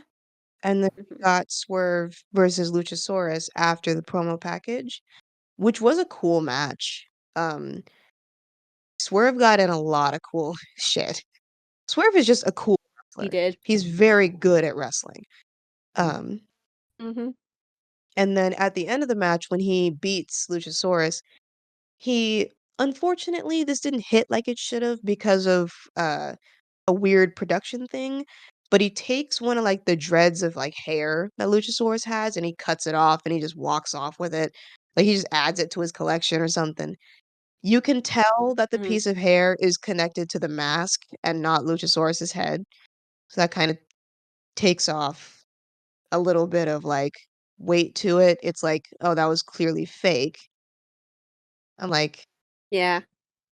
Wardlow lost his whole fucking ponytail to this, but you can't even a lock of hair? Be so fucking for real. At this point, I was just like, please let this be like the door closing on Swerve versus Christian. I think we're Like that's all I was hoping for at that point. yeah, that's yeah, okay. And then, yeah, after that match, we had Mercedes versus Sky Blue. Um, I wasn't really paying attention to that match all that much.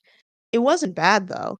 Um, I was really just, like, coming off, I'm like, "Well, this isn't gonna be Mercedes versus Willow, so why am I even bothering?" That was, like, what I was thinking 'cause I was still so caught up in how good that match was. Uh, it was I wasn't really paying attention much. But from what I saw, Sky Blue got some good work in, I think. I feel like this is probably one of Sky Blue's best matches that she's had against having it against Mercedes, who's like a vet. Like she's very good. So, I thought it was pretty good. Neat. I like to hear that. Alright. Mhm. And then this was the aforementioned, Orange and Don Callis segment where, Chris, like, Orange tears up the contract. Chris steps in and says, "No, you're accepting that." "Well, we're accepting that, really." And then Trent appears, materializes like John Wick, and beats the shit out of Orange. Looks great doing it. And then we get to the elite segment, which was fantastic. Everybody on the timeline was, like, joking about this, really, but they were like so, like, the graphic was the EVPs will discuss the state of the TNT title because Big Cope broke his leg, so he's out for a while. Mhm. Um, everybody was joking, they were like, "What if they just hand the title to Jack?" And then they go, and after they give, Kazu the, Lambo, and he does his fake, like, crying, like, "I just won Miss Universe" thing, um, that's what it was. Give that man an Emmy. I'm saying. And, after they did that segment, they were like, "A young, deserving wrestler deserves this title. Jack Perry, you are now TNT champion." And immediately after they do that, Christopher Daniels returns, and he's like, "We are not doing this. You aren't handing this title to anybody." Um, so he's like he's the acting general manager while Tony Khan is away because he's still selling like the Tony Khan driver, like his neck is still broken and things like that. Um, which thank God it didn't turn into like a neck strong thing like they did with Roddy. Like, thank God Tony is just not there instead of just being like a puppet about it. Anyway, Mhm. so CD says that they're going to do a ladder match to decide the TNT champion, and they're doing it at Forbidden Door. So that's going to be Fair enough. bonkers, and I like that idea. And they're doing qualifier matches on like Dynamite and Rampage and Collision in them. Mhm. So then we get to the main event of Dynamite, and it is the Casino Gauntlet match. This is to decide who will face Swerve at Forbidden Door for the AEW World Championship. We had some cool surprises on who showed up in the match. We had like Jay, we had Will, we do Claudio, Leo Rush came back, Mystico, Shooter, um, who else? Somebody else was there, I think. Hechicero.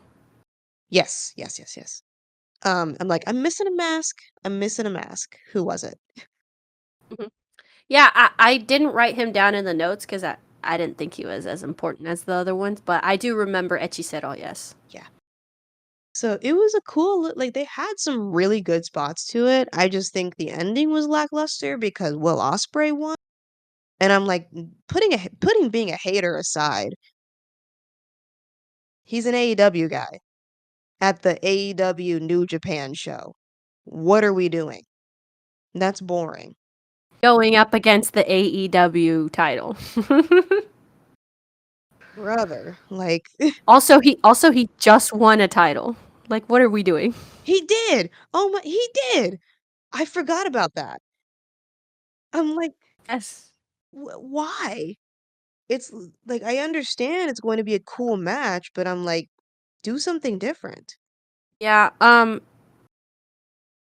a mutual on Twitter of mine before the gauntlet even happened, uh, was thinking about, what was going to happen for Forbidden Door on the timeline. And he said something that I kind of agreed with because it's, um, it's getting kind of easy to tell who's winning these matches every year when it comes to Forbidden Door because your IWGP World Champion and your AEW World Champion are not going to get, are not going to get beat by a guy who's not a champion. So, they were saying that it makes more sense for the AEW World Champion to go up against an AEW guy and an NJPW, the IWGP World Champion to go up against a New Japan guy. That way, at least there's some semblance of, hey, yeah, they could probably lose this, you know? That way, there could be some unpredictability to the show. Because or else you're just going to get half the matches won by NJPW, half the matches won by AEW, And it's like, if the world titles have nothing, you know, like if there's nothing to them, then what's really the point of this show? So I kind of understood that. And so when Will is the only reason that it bothered me is that it was Will and Will had just recently won a title. So I was like, you couldn't have picked any other AEW guy to try to win this from Swerve. Like there was nobody else. But when it comes down to it, Osprey has been wanting a match with Swerve. Like Shoot has been wanting a match with Swerve. Swerve has been wanting a match with Will. That's a shoot also. Like both of them have been wanting to fight with each other. You could tell in the Swerve City podcast that he had with Osprey that they were ready. That they are ready to like meet each other in the ring. So I mean, it's two friends going up against each other. They're gonna enjoy themselves. They want to do this. I'm gonna let them. I'm gonna let them rip. Yeah. Just whatever. Fuck it. At this point, I made my peace. I literally had to drown myself in Nyquil after this happened, so that I could like stop thinking about, oh my god, maybe Swerve loses. Oh my god, maybe Swerve loses. And then, oh my god, if Will wins, he'll be a double champion. And then the male podcasters will not shut the fuck up about it. I will never hear the end of this. Like, that's all the things I was thinking. I did not want to deal with any of this. So I just went to sleep. I knocked out for 12 hours. Um, but you know what? Whatever. Fuck it. I can Fuck it. understand the thing about um wanting titles to change at Forbidden Door. I really see Forbidden Door kind of like I see Survivor Series, where it's like this is an exhibition between two different companies to see who is like who can create the best match style fusion. That's really what I want to see out of Forbidden Door. I want to see the dream matches. I don't That's fair. I don't really care about title changes. I'm really here to I want to see um like Japanese strong style versus like luchador style. Like I want to see something fucking crazy. Um Hmm. so I like seeing them like an MJF versus a Tanahashi. That's a cool type of match. Doing Adam Cole, Adam Page, and Kazuchika Okada and Jay White in a match, that's crazy. I'm like, I see Forbidden Door as we're doing dream matches and we're just trying to see who can do it the best. I can understand wanting to see title changes because they are up for grabs with the matches. To me, the titles are secondary to the matches. Yeah, that's fair. Honestly, it would make more sense to have Forbidden Door be like non-title at all. I agree. Like no titles on the line, and then it's just let's fucking go. Hey man, if an NJPW wrestler gets a win over on a on an AEW guy, give him another shot later on. You Yeah, know, if he gets a point on the champion, he could contend for his spot. You know, later. And then you can beat him. But give him the fucking give him the win, on Forbidden Door. That shit would be cool. it would be. But that's not the way they're being Huh. run. So, Uh, I feel like that's a way to solve it too. yeah. It's just make them all non-title. Yeah. Yeah. Book it. All right. And then just let them cook. Let them cook now. All right. Do you want to top us off with Collision and Rampage? Yeah, so I'm just gonna breeze through this right quick. So I'm looking at my bullet points and pretty much I'm not really feeling the vibes. So all you need to know is Rampage was a banger. Collision felt like a filler episode with some really good matches, but that really had no stakes for me. Takeshita had a great match on Rampage. That's the only one that's really important to me right now because he won and now he's in the TNT title ladder match. Um, yeah, that's pretty much it. Because I'm not going to say the rest of what I wrote here. That's fair. Yeah. Yeah. Oh, how we feeling? All right. I feel good. That was roughly 4 hours of yapping, but we did a lot. Yeah. I'm going to have lots of trouble editing this. Um, since we're starting a new season and all this is the new season. Um, but yeah. Um, oh, why did I put episode 17? My stupid ass. You're It's doing your episode best. 1, season 2. Damn, we should have put that as part of the intro. Welcome to a new season. Damn, Surprise! we're so bad at this. Surprise, this is season 2, by the way. And they'll see it when, like, we do the actual, like, title on, like, Buzz what is it? Buzzsprout and them. Yep. All right, then. Well, wrapping this up. Um, we hope you enjoyed this latest session of your Emotional Support Wrestling Podcast, Season 2. You can find us on Twitter, Bluesky, and YouTube at ES Wrestling Pod, Tumblr at Emotional Support Wrestling. And please, we beg of you, for the love of God, send us an email at eswrestlingpod@gmail.com. Oh, and if all that isn't easy enough for you, you can also click the link in the description that says send text with a bunch of exclamation points. And you can send us a text message straight to our Buzzsprout mail